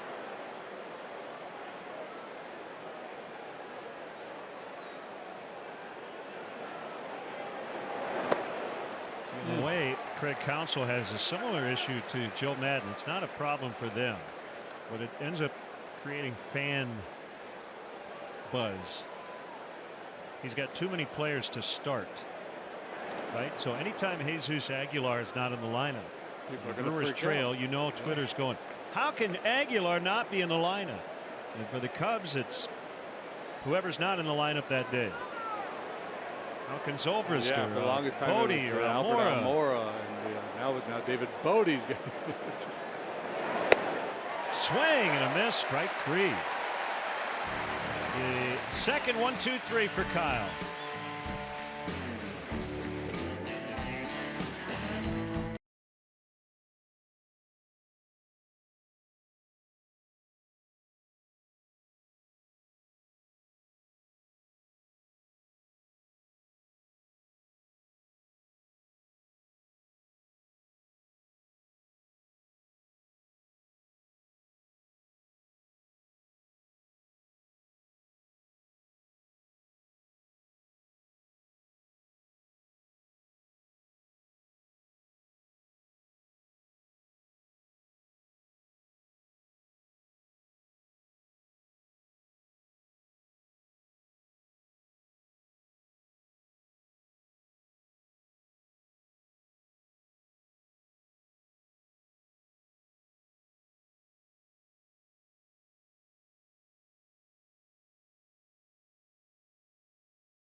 Chicago fans. Hey, we want to send out good luck wishes to Patrick O'Keefe. Heads off to the University of Richmond in a few days, and he's here with Uncle Pat Foley, Hall of Fame voice of the Blackhawks, enjoying Cubs baseball.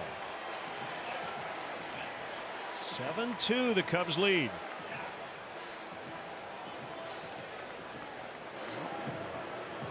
Skies fairly clear, still breezy here today. There was a lot of talk of rain a couple of days ago, particularly for today. The forecast has gotten steadily better.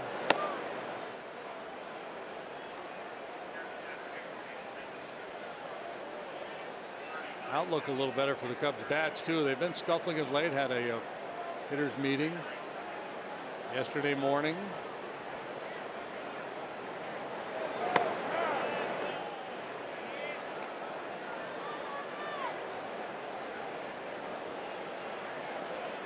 One name to keep in mind for down the road is Terrence Gore.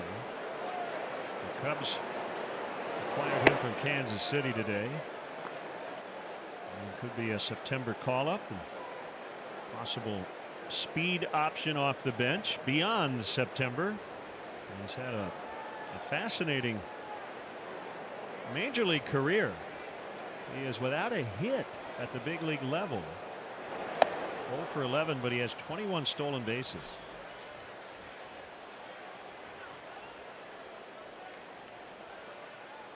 You see his postseason numbers as well. He has not batted in the postseason, but he has 4 steals. Whenever you see numbers like that, you think of Herb Washington, who I don't believe ever had a plate appearance for the A's, nor did he play even defense. All he did was pinch run. Yeah. Terrence is a baseball player. Herb Washington was a track guy, speed guy. Charlie Finley just signed and just steal bases for us. And memory serves me right. I looked at his numbers a couple years back. He was not a very efficient base stealer either. 3-2 to Baez, and a one-hopper to Shaw, who was positioned perfectly, and Baez slams his bat down.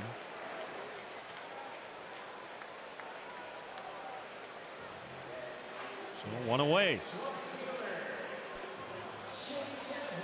Well, you can't hit it much harder than this. Shaw perfectly placed to handle a hot shot. He's scuffled here lately, so he's very frustrated.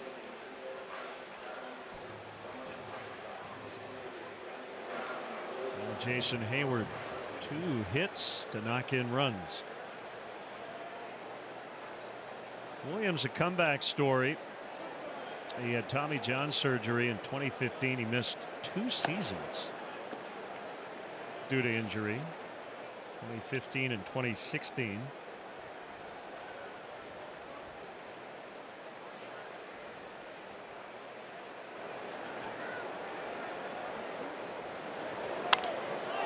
Down the right field line, and it is a fair ball, and a 3-hit day for Hayward.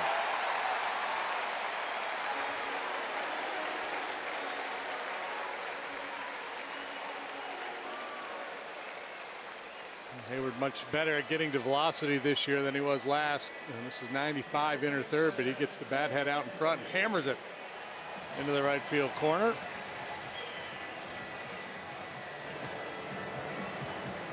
We'll bring up Bodie, who's made a lot of things happen. 2 hits, 2 runs, solid defense.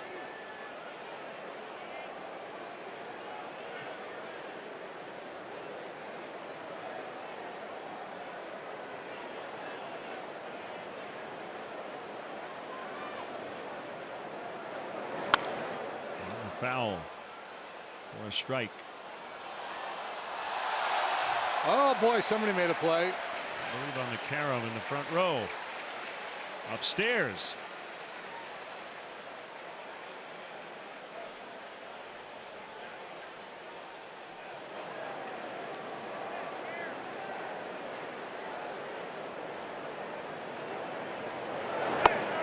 That big high finish we saw from David on that foul ball, that's something they're trying to eliminate with Chris Bryant, trying to get him back.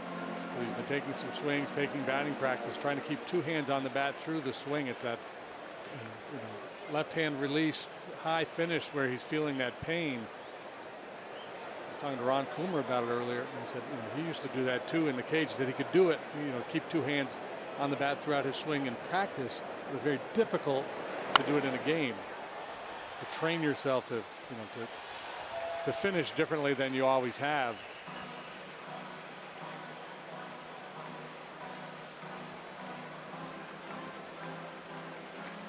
That's Corbin Burns, not Corbin Burnson, up in the Brewers pen.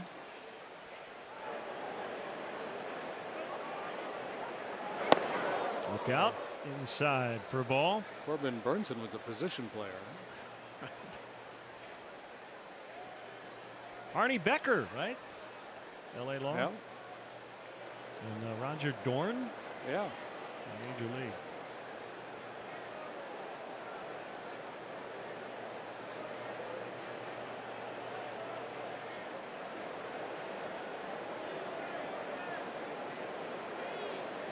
A 1-2, and Bodie strikes out. Manage your dream team in franchise mode, plus get weekly stats, roster updates, and more. RBI Baseball 18 is available now. Learn more at rbigame.com. Rated E for everyone. Anthony Rizzo with a go-ahead homer in the first inning. 2-run blast. Moustakas and Pena will talk with Williams before this at bat.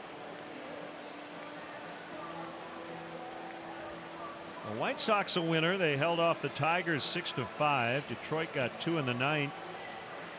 Luis Avilan picked up his second save. Carlos Rodon got the win.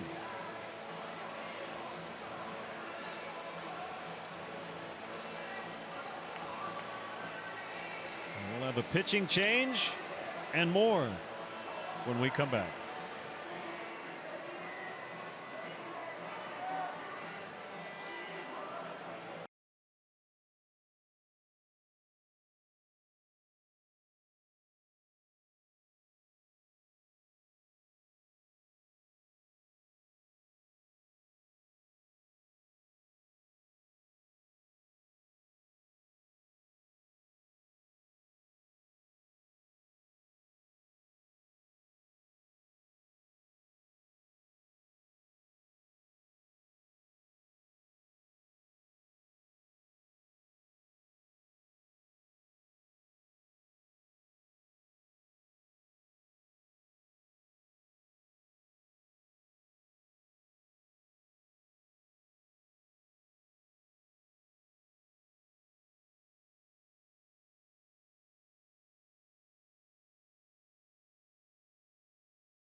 Budweiser.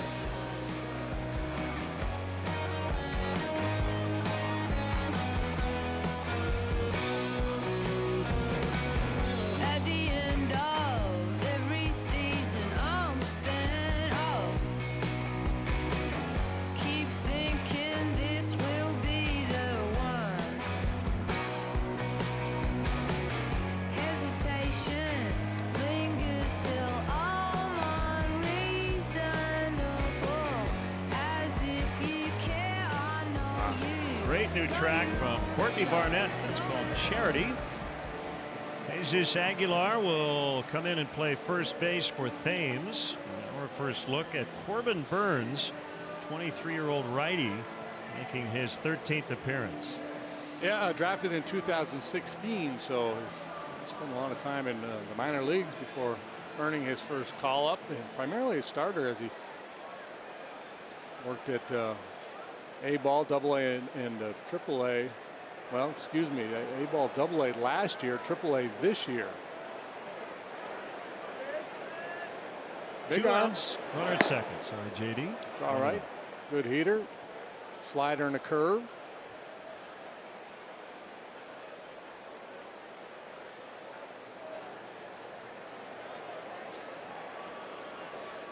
They give Anthony room out in right center. Kane shaded toward the gap in left center. And ball 2-0.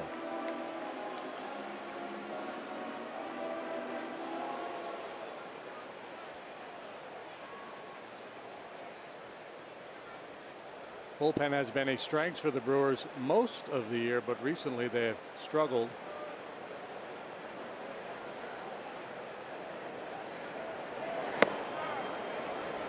That is a strike, 2-1. We got scoreless work from Knebel and Jennings yesterday with a big lead in relief of Jhoulys Chacín, who went 7 shutout. With a short start today by Junior Guerra.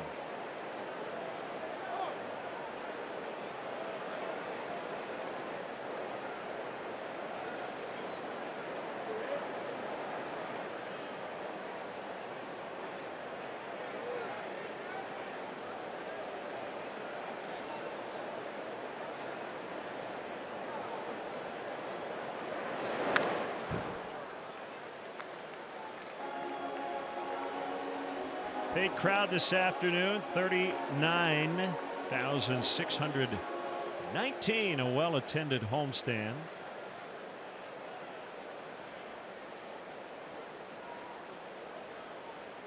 If the Cubs win this one, they'll be 3-2 on this day against the Nationals and the Brewers.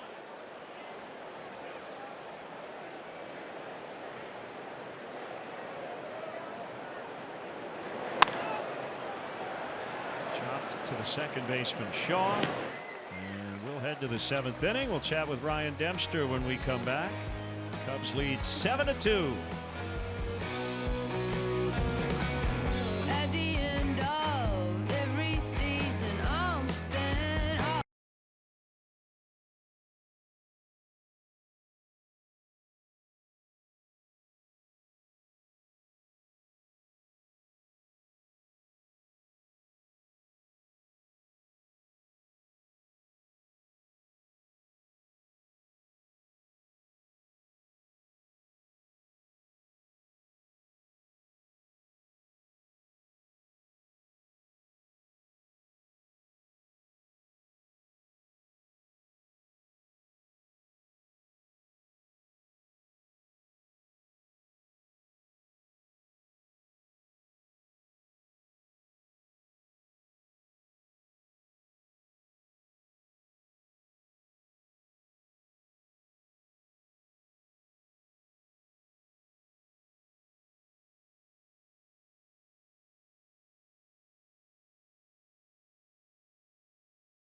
Kyle Hendricks still working.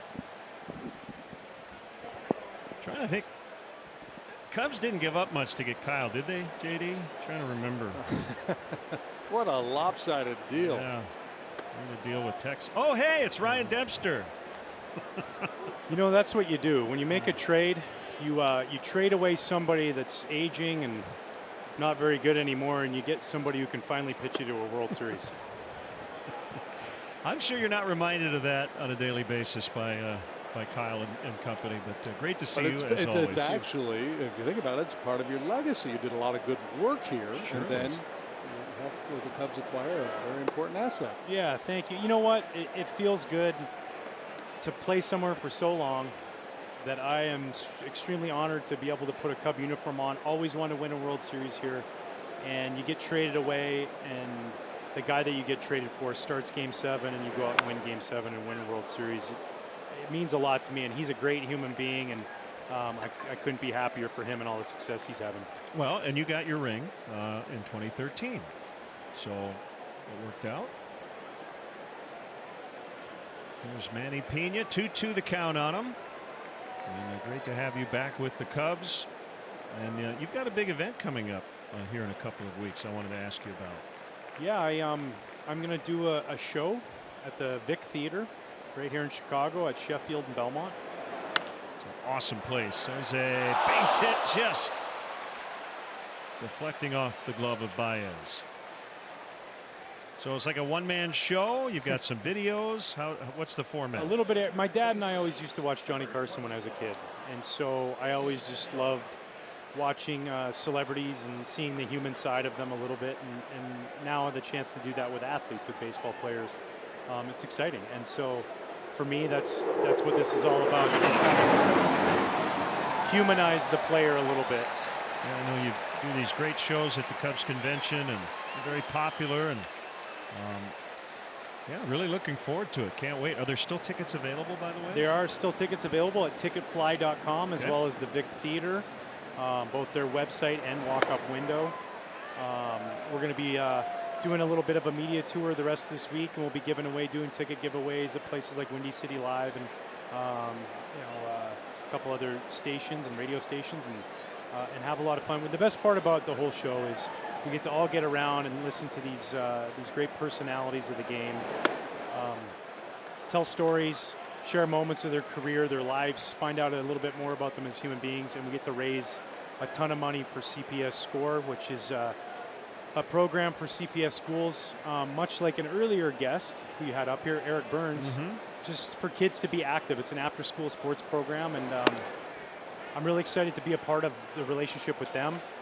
Sports can open roads to everybody, to everyone. So that's kind of what it's all about, and it's going to be a lot of fun. We got great guests: Anthony Rizzo, Kerry Wood, Sean Casey, Ozzie Guillen, as well as some other surprises along the way. So it's going to be a fun night out for sure. Can't wait. That sounds very interesting. So heading into this event, how much of it from your end will be scripted? How much is it, hey, we're just sitting here talking, boys? I mean, you gotta have some bits ready, right?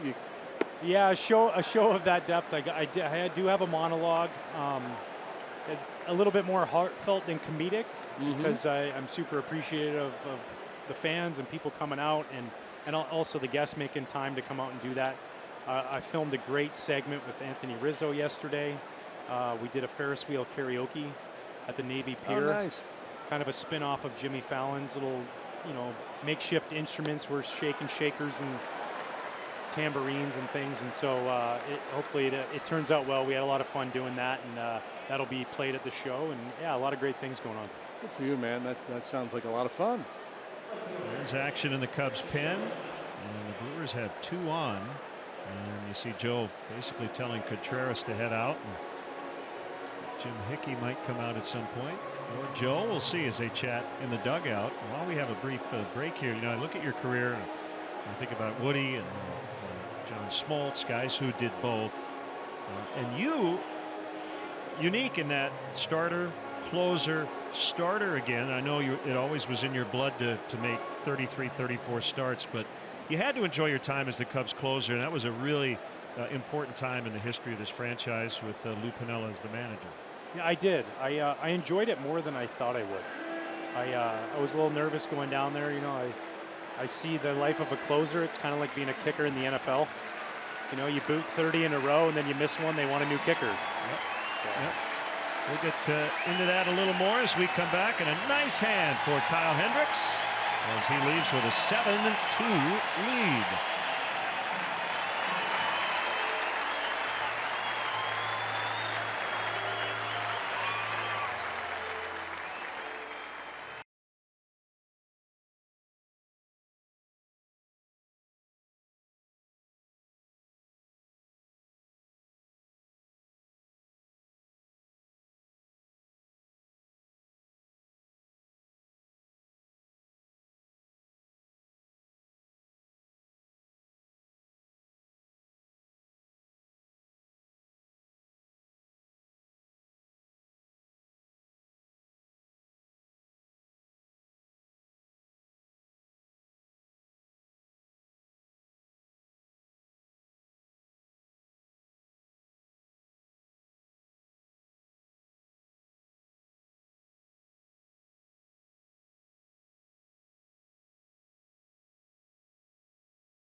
and a free bike check located by the Addison Red Line station.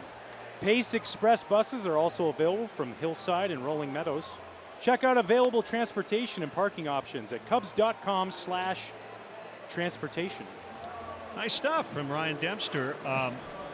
JD missed a weekend last year, early in the year, and I believe it was against Milwaukee. Kerry Wood did the first game. You were scheduled to do game 2, and it got rained out. So you're next in line. Next time JD misses a game, you're going to join me. But I know you've done some MLB Network stuff. How do you like doing games? It's different, isn't it? Yeah, it is, and I already had a ton of respect for you guys up here and what you do, but being a part of it all. I said it was I think I did a Cubs-Cardinal game a couple weekends ago on a Friday. It was the first time I watched every pitch of the game since Game 7 of the World Series. Sure. Edwards against Yelich, and a liner, and out, and ooh, little collision there. Hopefully everybody's all right, as Pena got back to the bag safely, but collision there, and it looks like he's holding his left shoulder. A heck of a play by Russell, and let's see. Ooh, yeah, maybe the neck got jarred pretty good there too. And hopefully just a little woozy and nothing else. Tell you what, I'm not sure he wasn't out, but the first priority is to make sure he is physically okay. That did not look good.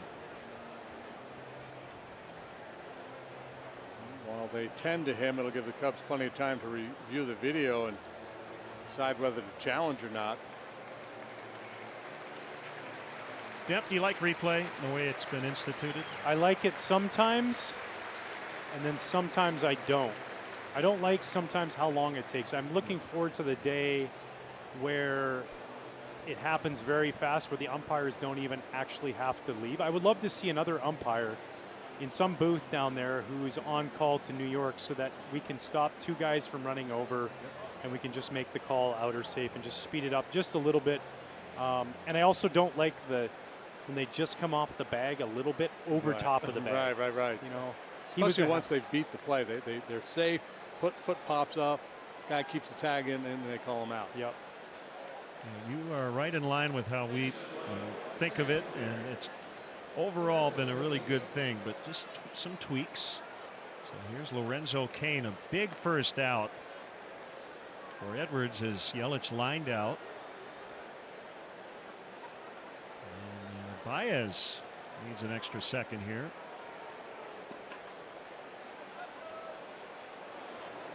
Here we go. First and second, one away. And high for a ball on Cain. So 6+ a couple for Hendricks today. He yields to Carl Edwards Jr., who's working for the 40th time, pitching with a 2.58 earned run average.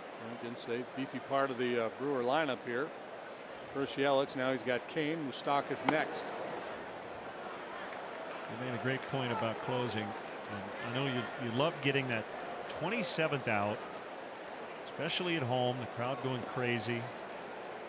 And you do 15, 16 in a row, and then you give up a 3-run homer, and you feel like the lowest of lows when you have one bad day. And that is the life of a big league closer, man. It's not easy. I remember, I think just the appreciation I found for closers, because being a starter and never being in that before, and then guys coming in and blowing your save, and you wondered if they felt bad, and then to go through that moment and feel bad for that starting pitcher, I tell you what, that's who you always felt the worst for. Sure.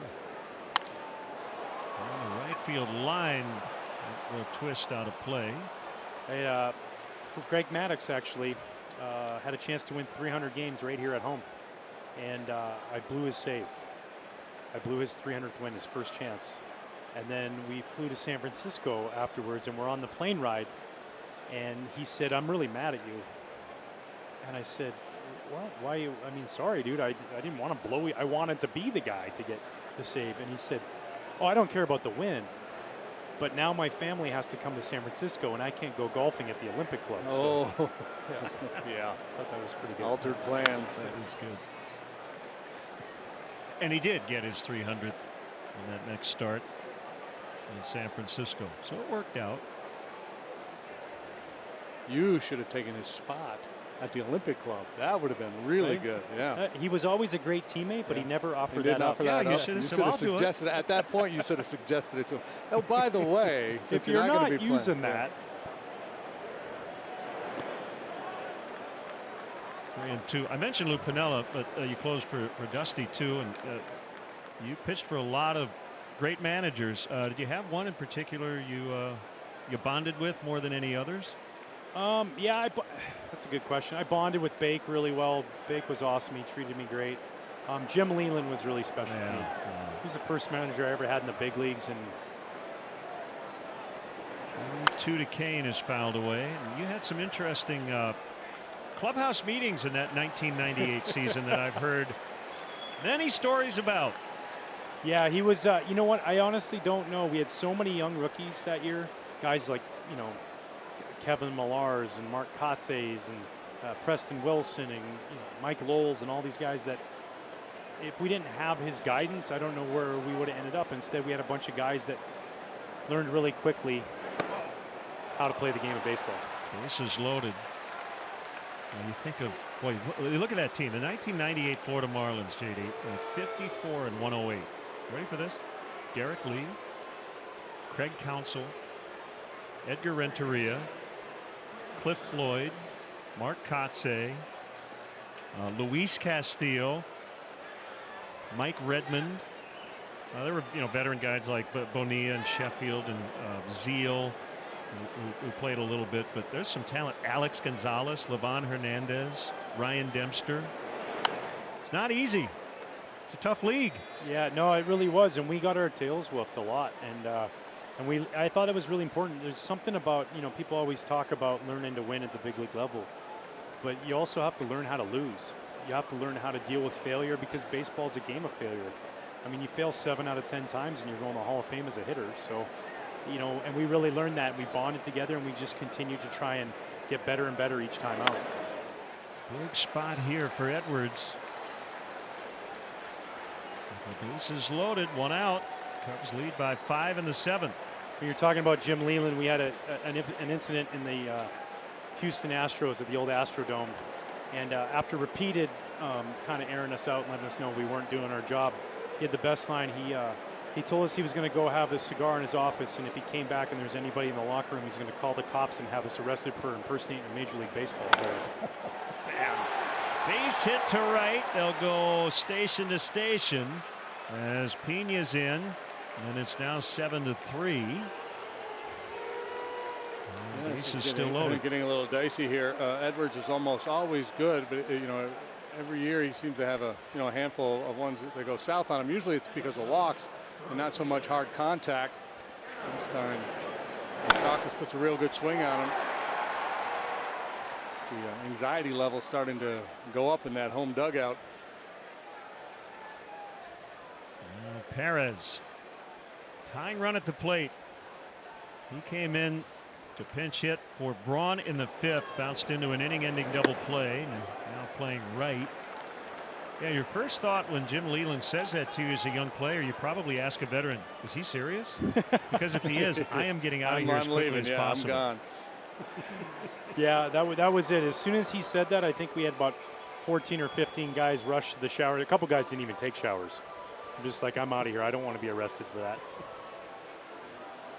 But he did a real good job of teaching us about the game, to respect the game, to play the game hard, to always push forward and never take anything for granted because there's always guys coming up behind you that are trying to take your job. And just a tremendous amount of respect and love for Jim Leland. And early on in my career, when I probably needed the most, he was there for us. Double barrel action in the Cubs pen. All right, put yourself in Carl Edwards' shoes here, Demp. The bases loaded, 1 out. Tight ball game. What are you looking for here?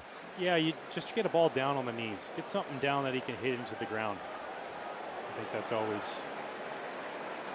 a nice fallback option. Yeah. Yeah, bases loaded, double play ball feels good. Swing and a miss. Talk so much about elevated fastballs with life. Edwards, even when he's down, it's got that riding action, that little cut at 95. So this is the second would-be Braun crucial at bat that Hernan Perez is taking due to the injury. Right rib cage tightness for Braun. I think it was the Padres. I called them the pesky Pods, but that's not really the Brewers. It's more than pesky. They hit for power, and that's why this is a bit of a perilous situation here. 4 home runs for the Brewers yesterday. And 1-2, and into left, and a base hit. Everybody moves up 1. We saw the Cubs with a few of those hits earlier in the ball game. It's 7-4. Now Shaw.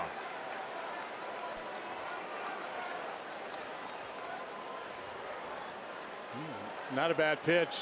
Perez, though, is one of those guys. He hits all kinds of pitches. We mentioned his first go around. He doesn't walk much. He likes to swing it.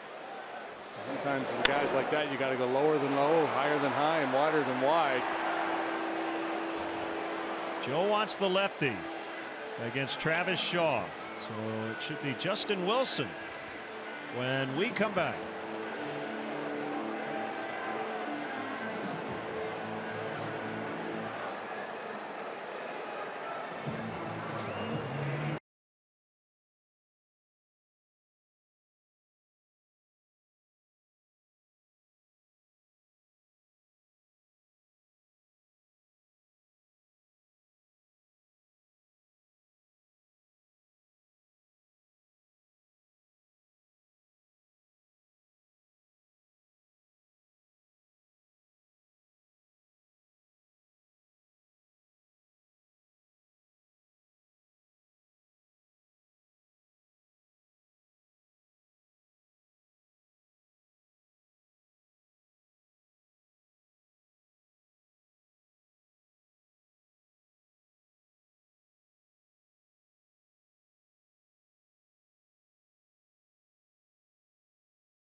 Today and follow along for your chance to score free beef sandwiches throughout the season.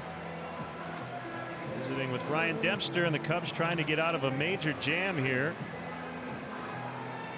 Justin Wilson, with the bases loaded, will face Travis Shaw, and the Cubs leading by 3. 52nd appearance for Wilson, 4-3 with a 3.22. Couple scoreless outings in the Nationals series. Nice bounce back for Justin, who had some command issues early. Tight spot here. Shaw doubled in the 4th. He's 1 for 3. Here we go. Ooh. Ball 1. Don't worry, Demp. Eric Burns already plugged for the computerized strike zone. I'll stay out of that conversation. The pitch. Oh, wow. Wow. You sure you want to stay out of it? I just don't get it. So they talk about pace of play and they talk about speeding the game up. Why do we refuse to call strikes? I just don't understand what happens there. A pitcher comes in out of the bullpen. What do you want him to do? You want him to pump the strike zone. He throws 2 in the middle of the strike zone and it's 2-0. So something has to be looked at some point. popped him up. Oh, is that big? Infield fly rule in effect. 2 gone. Whew. And that will bring up Jonathan Scope. Scope slowly making his way, keeping an eye on Joe Madden to see if Joe's going to make a move, and indeed he is.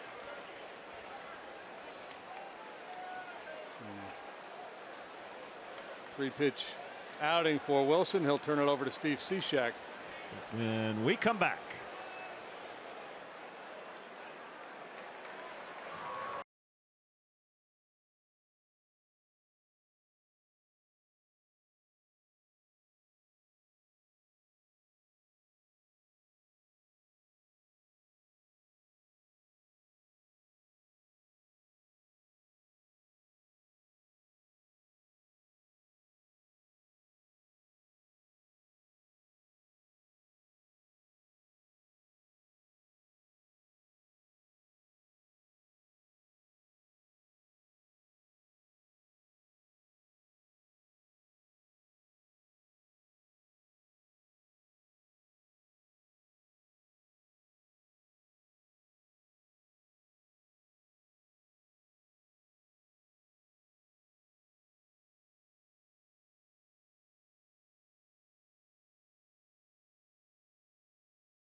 It is brought to you by Ram Trucks. Guts, glory, Ram.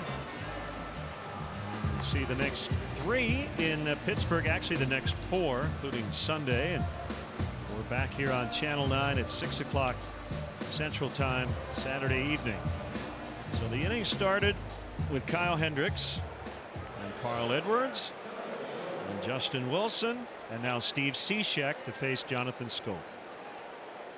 Yeah, it has been a battle to get through the 7th inning here. Cishek comes on for the 57th time, sporting a 3-1 record and a 1.87 ERA. And no left-handed bats available on the Brewer bench. Here's the pitch. Hit pretty well out into left center, but Kyle Schwarber will make the catch.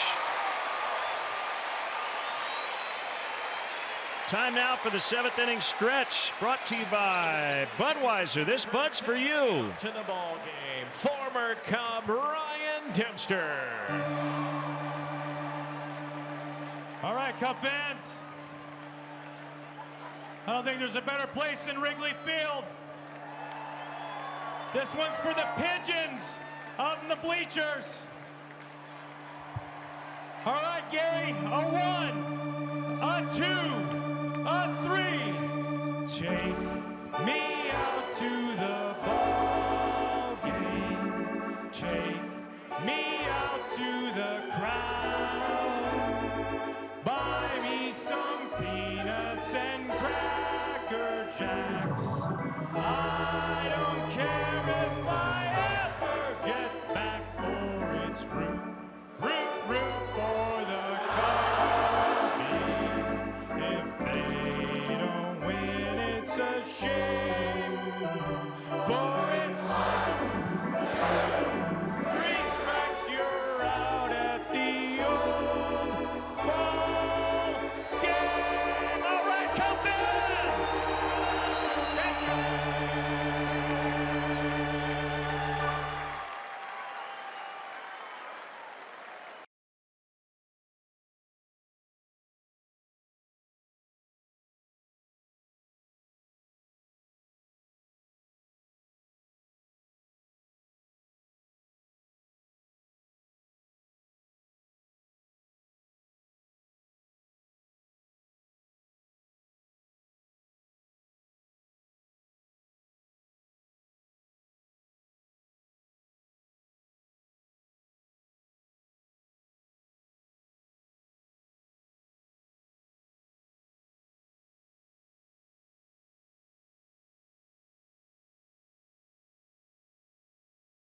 Underway here in the Cubs 7th. A little tighter now, 7-4. Corbin Burns still working for the Brewers. Eric Kratz now catching. Pena, remember, injured his left shoulder collarbone area on that collision at second base. So Wilson and Cishek each getting a huge out. Hot foul and back to the seats.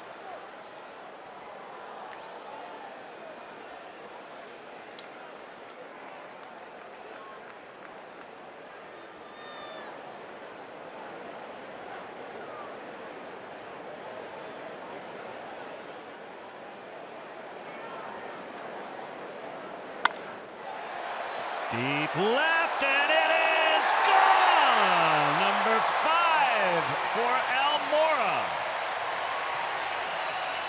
8-4.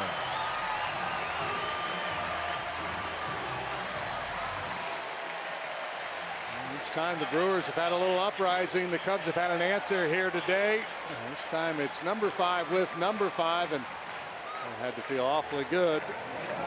Third time he's been on base today. He walked twice, and now he does this on a bit of a cement mixer slider. The Southwest Airlines, how far did it fly? The distance of that one, 376 feet. Go to WGNTV.com/contest for a chance to win round trip travel for 2 on Southwest Airlines in the United States and Puerto Rico.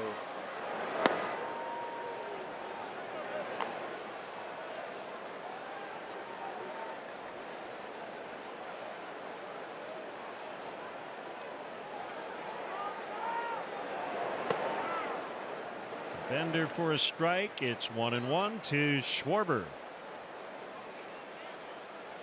June 28th, the last time Albert had gone deep.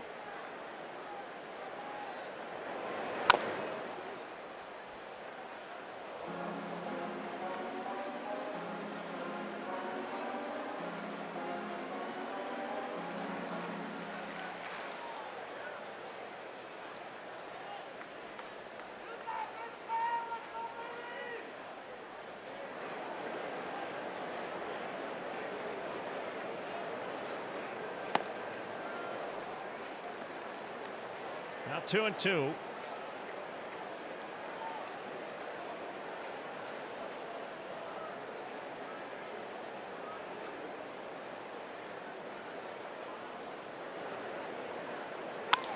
Ground ball. Ooh, that kicked up and looked like Aguilar actually barehanded it. Yeah, it looked like maybe he deflected it from the bare hand into the glove. Yeah. Whatever it takes, kind of playing a funky hop, sharply hit.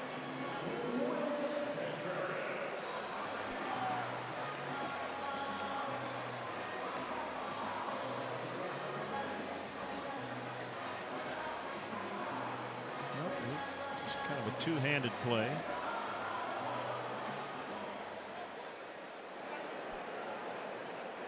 Contreras 1 for 3 with a run, able to pull the bat back for ball 1. I think the biggest out of this game was Wilson getting Shaw on the infield pop out after a 2-0 start, and both pitches appeared to be strikes. Yeah, that would have been really dicey, and could have led to a bad moment for Tom Hallion too. Because if that turned into something big, there would have been some people barking at him. Wilson made a pretty good pitch. Shaw did not have a great swing on 2-0. Huge out by Wilson.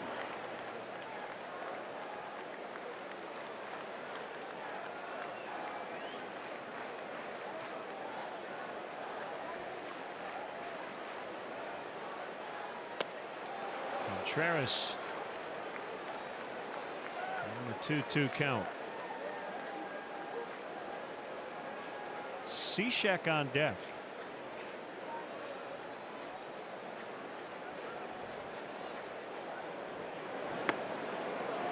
Off the inside corner.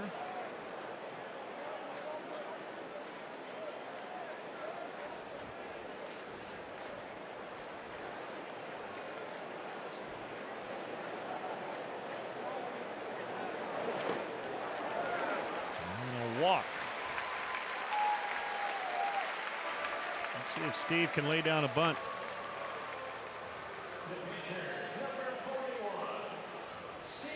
He's hitting about 500, isn't he? You sure we want him to bunt? Good day to play in the fountain.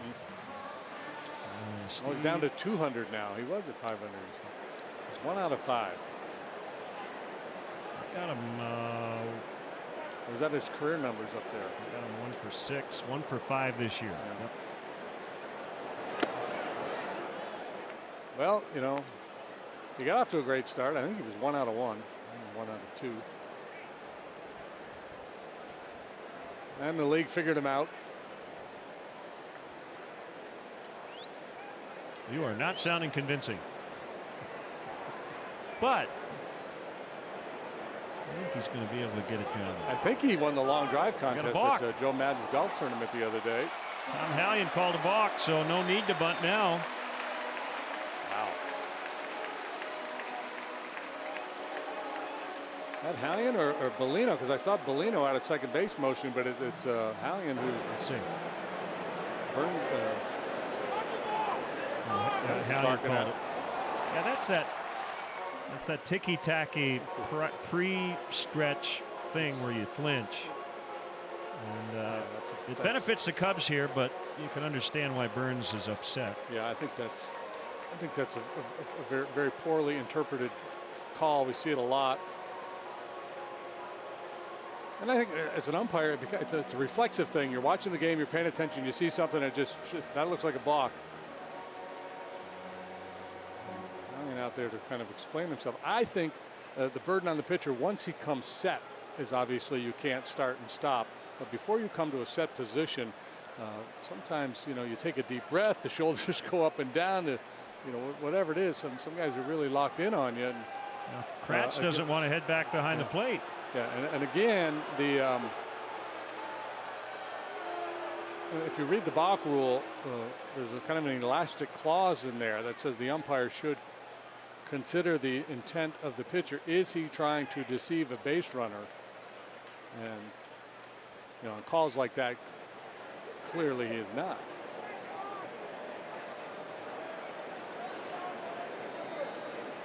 I'm still thinking he might bunt, but there's no reason to. Scoring position and 1 out.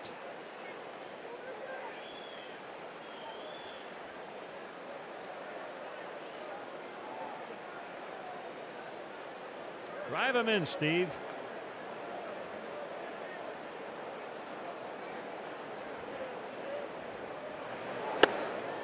Swing and a miss, strike 3. Beautiful finish, though.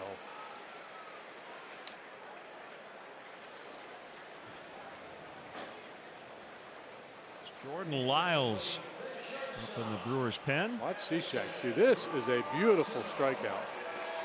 Hand flies off the bat, long finish, little Charlie Lau. Tell me that guy's not a hitter.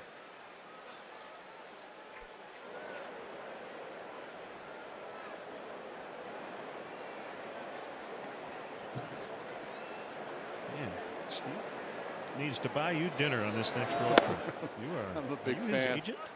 I'm going to ask him about it.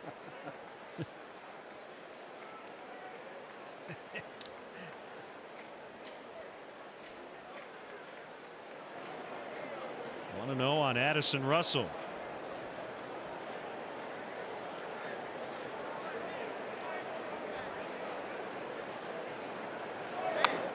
Fouled back. Russell with a hit and an RBI today.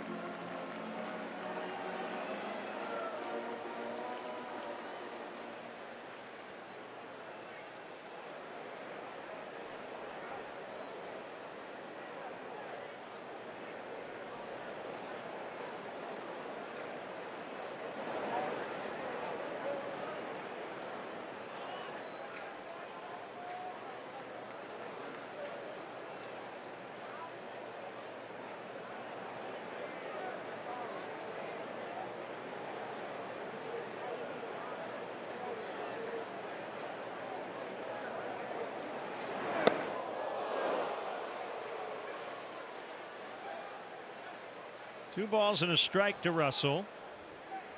Now Morin led off this bottom of the 7th with a home run to make it 8-4.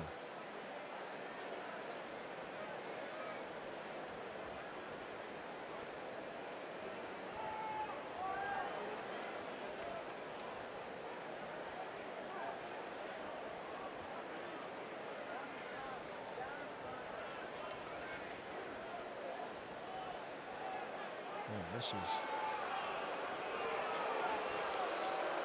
taking a while and another visit.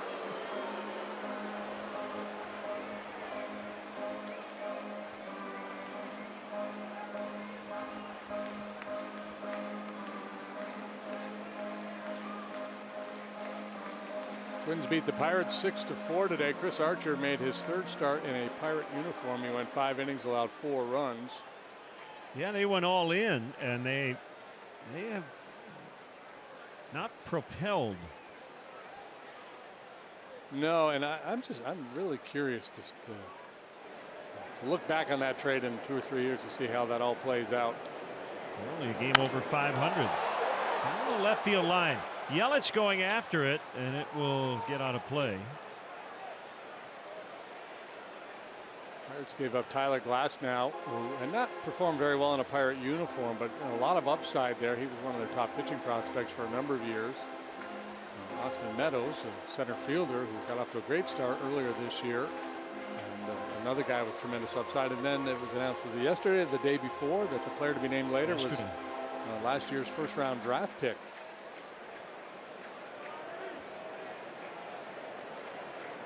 Right-hander.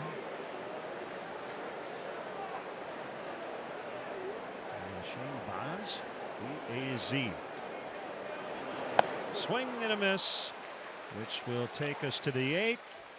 Cubs adding on, and a good thing for them today because the Brewers are hanging around. It's 8-4 Cubs after 7.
Will pinch hit for Burns. Ian Hatt now playing left for Schwarber.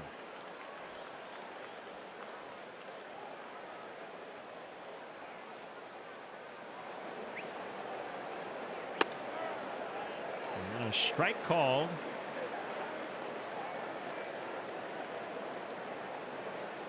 Four-run ball game. Broxton has speed, he has power, he also has a whole lot of swing and miss.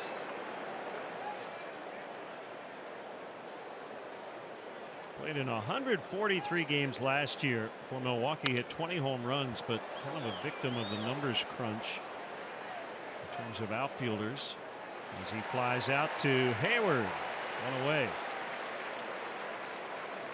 Yeah, that was just his 55th major league at bat this year.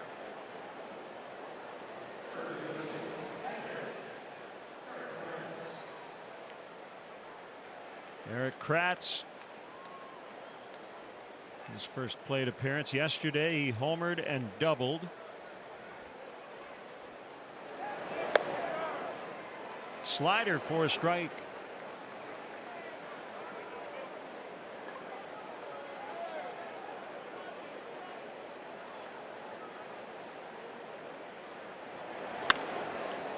Out into right center. Hayward chasing after it, and he'll get it. And he stays on his feet.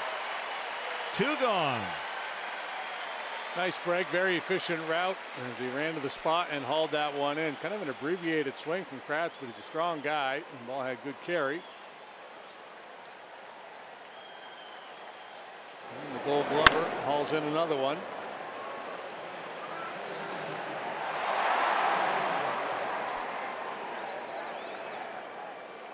All-star Jesus Aguilar, 29 homers on the year. Came in as with a double switch in the 6th. He walked and scored in the 7th.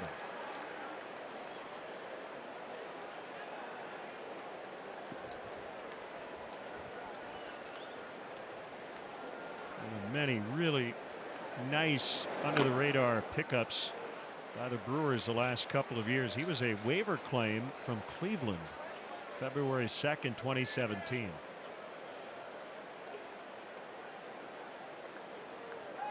Hard throwing Jeremy Jeffress.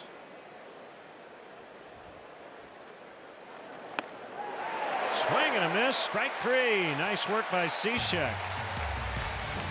It's 8-4 Cubs in the 8th.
Today, Cubs have led since Anthony Rizzo homered in the 1st inning. And each time the Brewers have come back, the Cubs have added on. There's all-star Jeremy Jeffress. 8-4 here in the 8th. So you're saying the Brewers would be wise to stop scoring, and that way they could stop the Cubs from scoring. Some twisted logic there. Jeffress on his way to the All-Star team this year. He's 6-1 with a 1.29 ERA. 4 saves in 8 tries. And Corey Knebel, who had been the closer, has been struggling. He's been moved out of that role, so Jeffers will likely get more opportunities going forward. This is the 3rd time he has been a Milwaukee Brewer. Baez hits one deep and foul to left.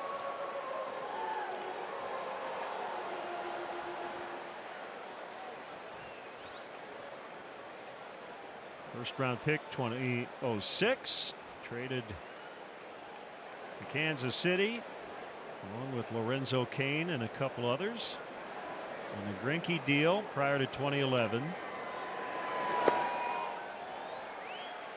Had some time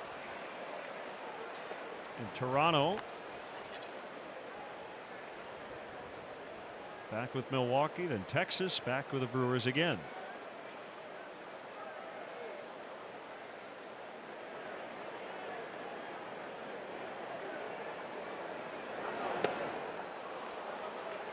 One and 2 to Javi.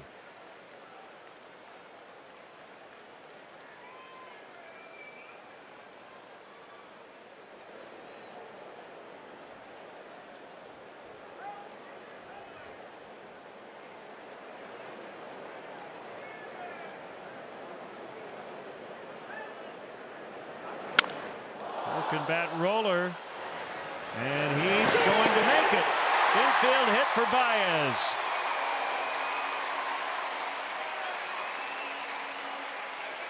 Well, that looks familiar. It's the play we saw the other day with Baez going down the line. Little rollover on a breaking pitch.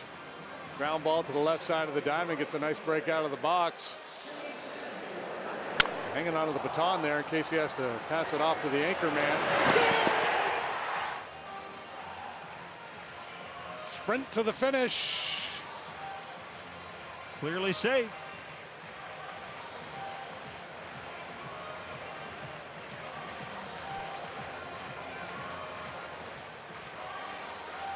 Three-hit day, 2 doubles, 2 RBIs, and a run for Jason Hayward, and a really impressive running catch to get Kratz on the top of this 8th. Well, for a lineup that's been dormant for the last few days, breaking out here today. 13 hits for the Cubs now. Hit hard and knocked down by Aguilar. Throw to first. They get Hayward, and Baez will end up at second. That was a strange developing play. Now they forced Javi before the throw back. Oh, they did? Yeah, he slammed on the brakes, he thinking did. Okay. that Aguilar might go to the bag first. Good call. I didn't see scope on the bag. Not a bad idea by Baez.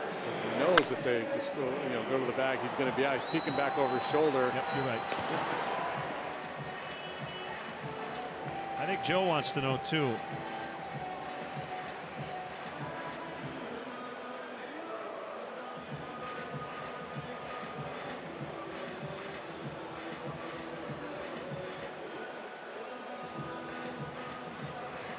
Challenge something here. It just looked weird, and I think ultimately it's exactly what you said, a 3-6-3. Maybe they'll challenge it. Scope was not on the bag. So here's the throw.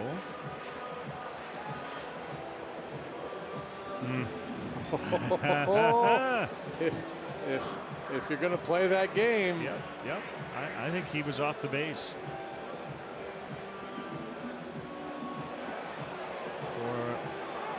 Over a century, that was always an out, but now we're in the replay era.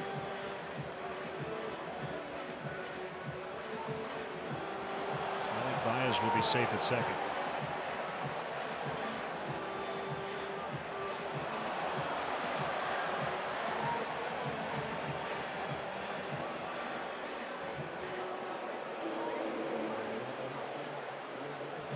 If so, that'll be a 3-6-3 putout.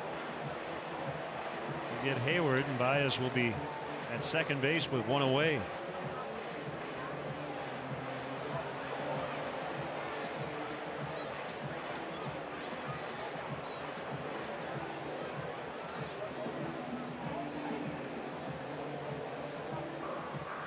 I think this is one of those reviews for Joe who's going to tell you afterwards that he hated to do it.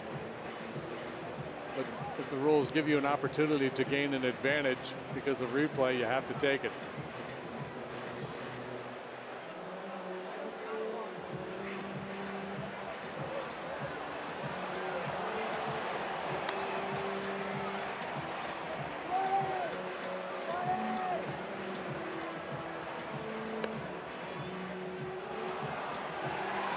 Yep. Safe at second, out at first.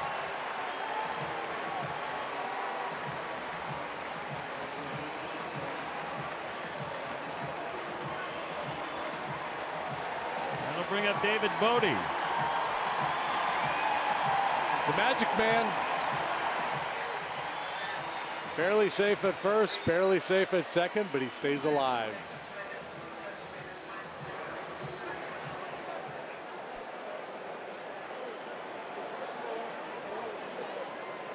I think if you polled coaches, managers, players around baseball and just showed them that play without any rooting interest, Baez will take off for third and he'll make it. And a pitch that barely got away from Kratz. That's just a very good awareness by Baez. He always takes good aggressive leads. Watch him shuffle, shuffle, shuffle, shuffle. Don't get flat-footed. Keep moving forward. Ball and dirt, go. It's a wild pitch. The infield will have to come in. I would guess the percentage of people in the game who would look at that replay and say, should he have been out or safe at second? 85%. That is a foul ball by about a foot. I would say 85 to 90% would say that's an out. Yeah, I think most umpires would say that too. Especially when there's no base runner bearing down on the guy that's causing him to make a move to get out of the way. It's not like he's cheating to get out of the way to avoid contact.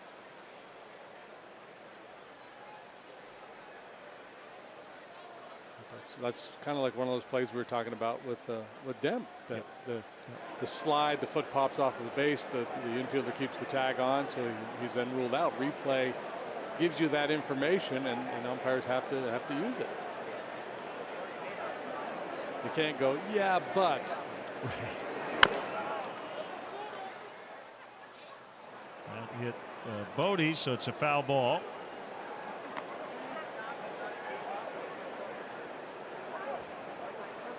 With a couple of knocks today.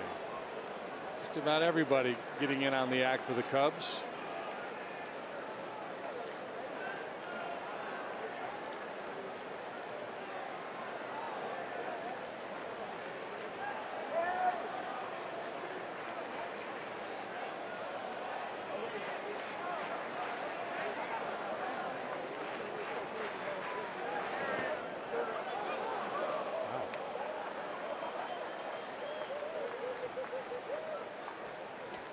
Pitch has certainly been a factor in this ball game. Costly earlier in the game. Bodie came home on one that barely got away from Andy Pena.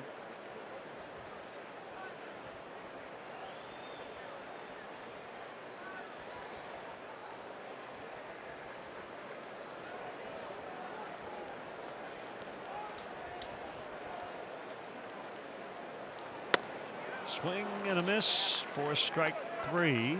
Let's step aside once again and see what's coming up on WGN.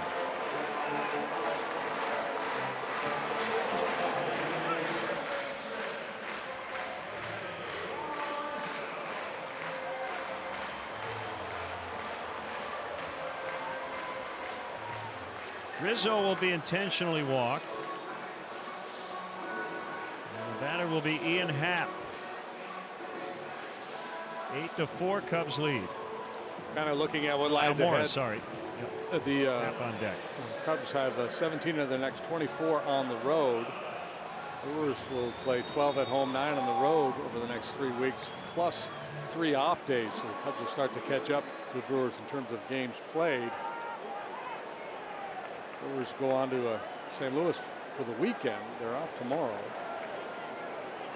Cubs start a four-bagger with the Pirates tomorrow night. Rizzo takes off, and he will get a stolen base as Baez was ready And Kratz made a move towards second. So Anthony's got his second steal today.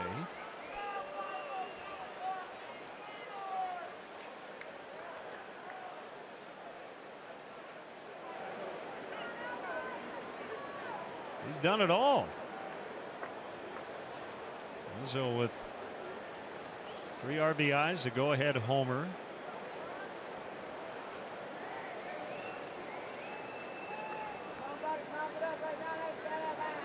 And 2 stolen bases.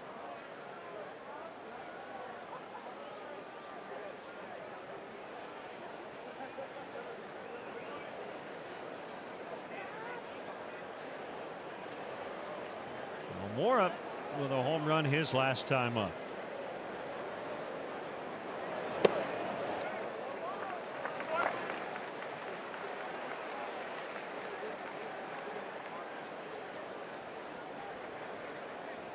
Pedro Strop ready for the 9th. It will not be a save spot for him.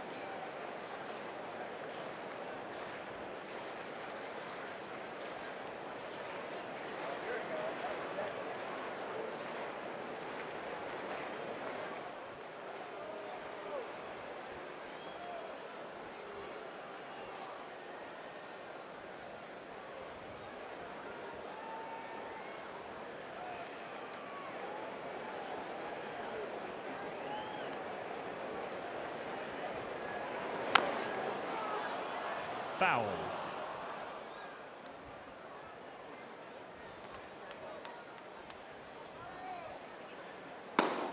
Kinsler up as well.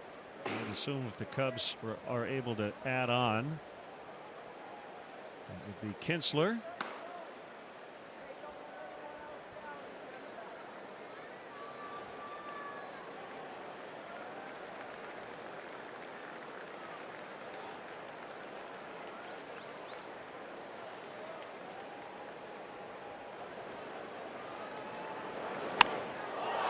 To left. Easy play for Yelich, who will lead off the 9th. Cubs 8, Brewers 4.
Outs to get. And the man charged with that responsibility is Pedro Strop. He's got the top of the order to deal with here. It's a good group. Yelich, Kane, Moustakas. Yelich 1 out of 4 today. Kane 0 for 3. Moustakas 3 for 4.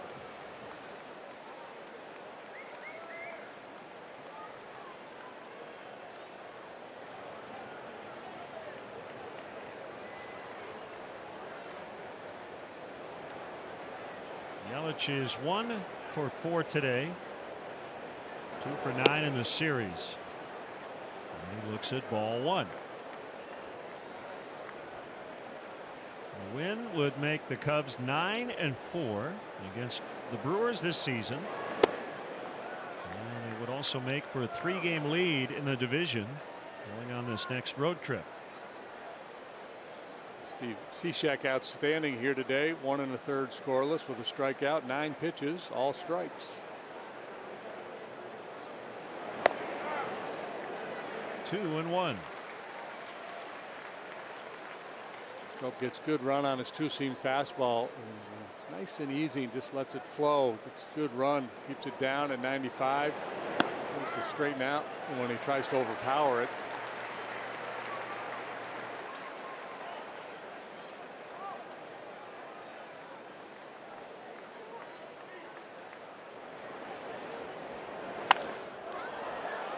Fly to left and deep.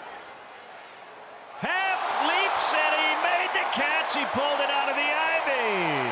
I hope he's all right. He says, yep, I'm fine. What a play. In fact, they just opened the door from the bullpen to give him an ovation. Well, in there for defense, and it pays off. And he knows there's a brick wall waiting for him as he nears the edge of the warning track, but he does not take his eyes off the baseball. Hello, wall.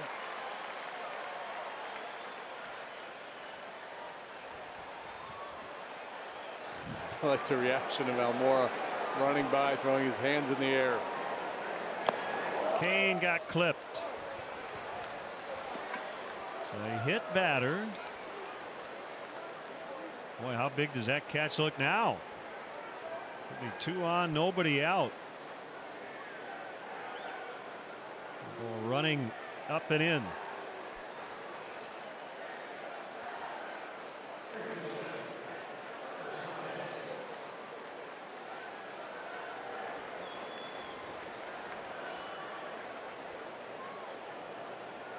Moustakas 3 out of 4 with an RBI. That came in the 7th. 4-run ball game in the 9th. Outside, ball 1.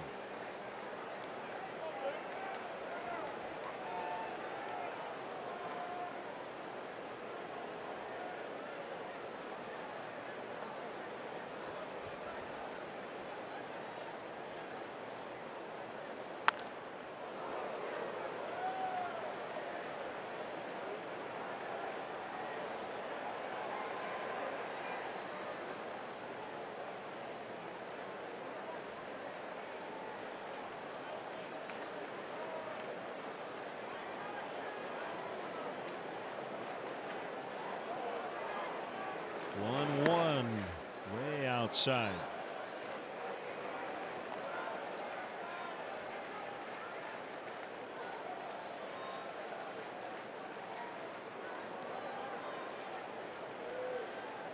The starters are the pitchers of record, Hendricks and Guerra.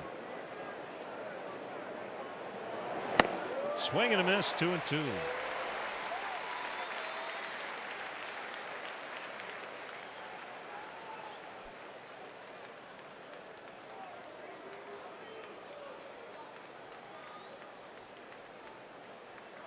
Not a bad place to go with Moustakas, who likes the ball down.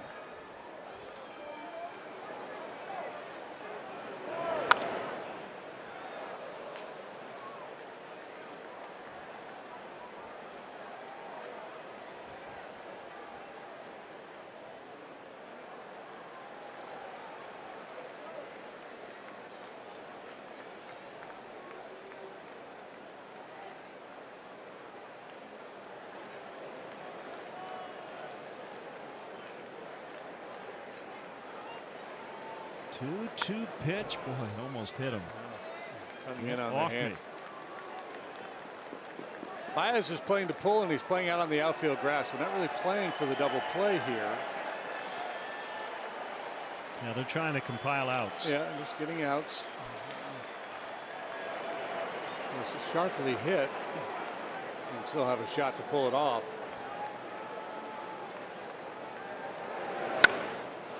Hammered to right. Hayward's got it. How about the outs recorded in this inning? Both balls just scalded. Yelich and Moustakas. Sometimes you're good, sometimes you're lucky. Appears to be the latter for Pedro here today. Moustakas, who had 3 hits, and although the hits weren't off that well hit, that ball probably the best one of the day off his bat. But it turns into an out. Again, another very nice break by Hayward out there. Yeah, so often a ball it goes off the bat and I think, uh-oh, extra bases, and then I see it's Jason Hayward and I go, no, we're fine. I think a lot of Cubs pitchers feel that way too. 1 strike on Hernan Perez, 2 outs.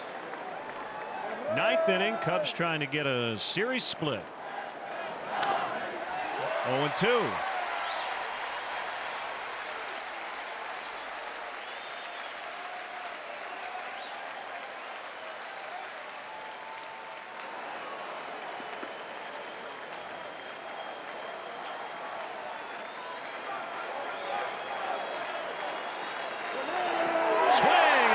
That'll do it. Cubs win. Cubs win the final 8-4. And their lead back to 3 games in the division.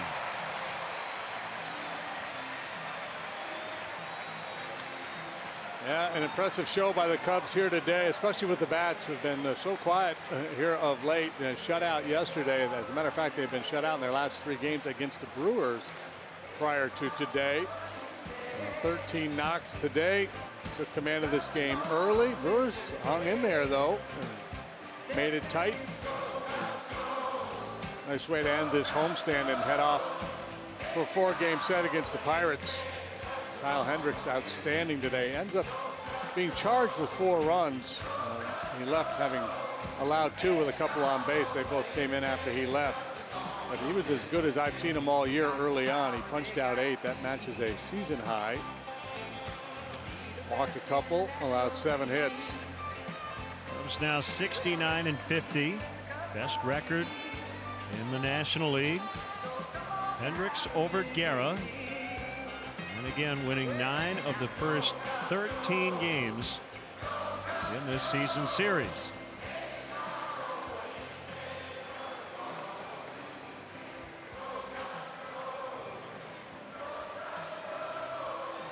Albert Almora Jr. is with us down on the field. Homered, walked twice today, and you had a front row seat for a great catch in left in the 9th inning. How about that play by Ian Happ? Wow, that was unbelievable. You know, I was going there for backup, thinking it would probably hit off the top of the wall, but he made a great play to save that right there.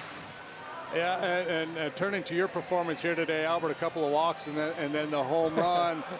You know, it's been a bit of a scuffle for you of late, but it has to feel really good just to kind of show that patience and then be able to deliver the long ball. Yeah, I don't know how many times I've walked twice in a big league game, but it felt great. I definitely was feeling a little bit more locked in as the game went on, and it was just a great overall team win, man. It was a lot of fun.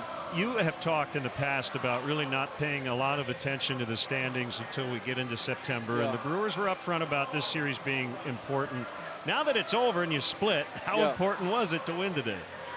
I mean, there's still a month left, guys, and there's so much baseball, believe it or not. So obviously, the first thing I said when we won right there, when I got together with the outfielders, was a happy flight, and happy flight usually is really important for us. We like to party and have a good time on the flights to the next city, so that's why it was important, just to have a happy flight. But in regards to the standings, we don't really look at that right now. So let me just ask, because we're on these flights too. Yeah. What does a sad flight look like? Because even when you guys lose, you have happy flights. Yeah, you're right. But it's a little different feel, even on the bus and stuff. When we lose, we still enjoy ourselves because we still know it's a long season. But at the same time, it hurts a little bit. But now we can really let loose right now. Hey, Albert, I love the stuff you and Crystal are doing with Paws as a dog owner, so good on you for that. Thank you so much, guys. Yeah, I appreciate that. Thanks, Albert. Nice job, job. man. Appreciate it. Good job. That's Albert Almora as the Cubs beat the Brewers 8-4 the final, and we'll be back in a moment.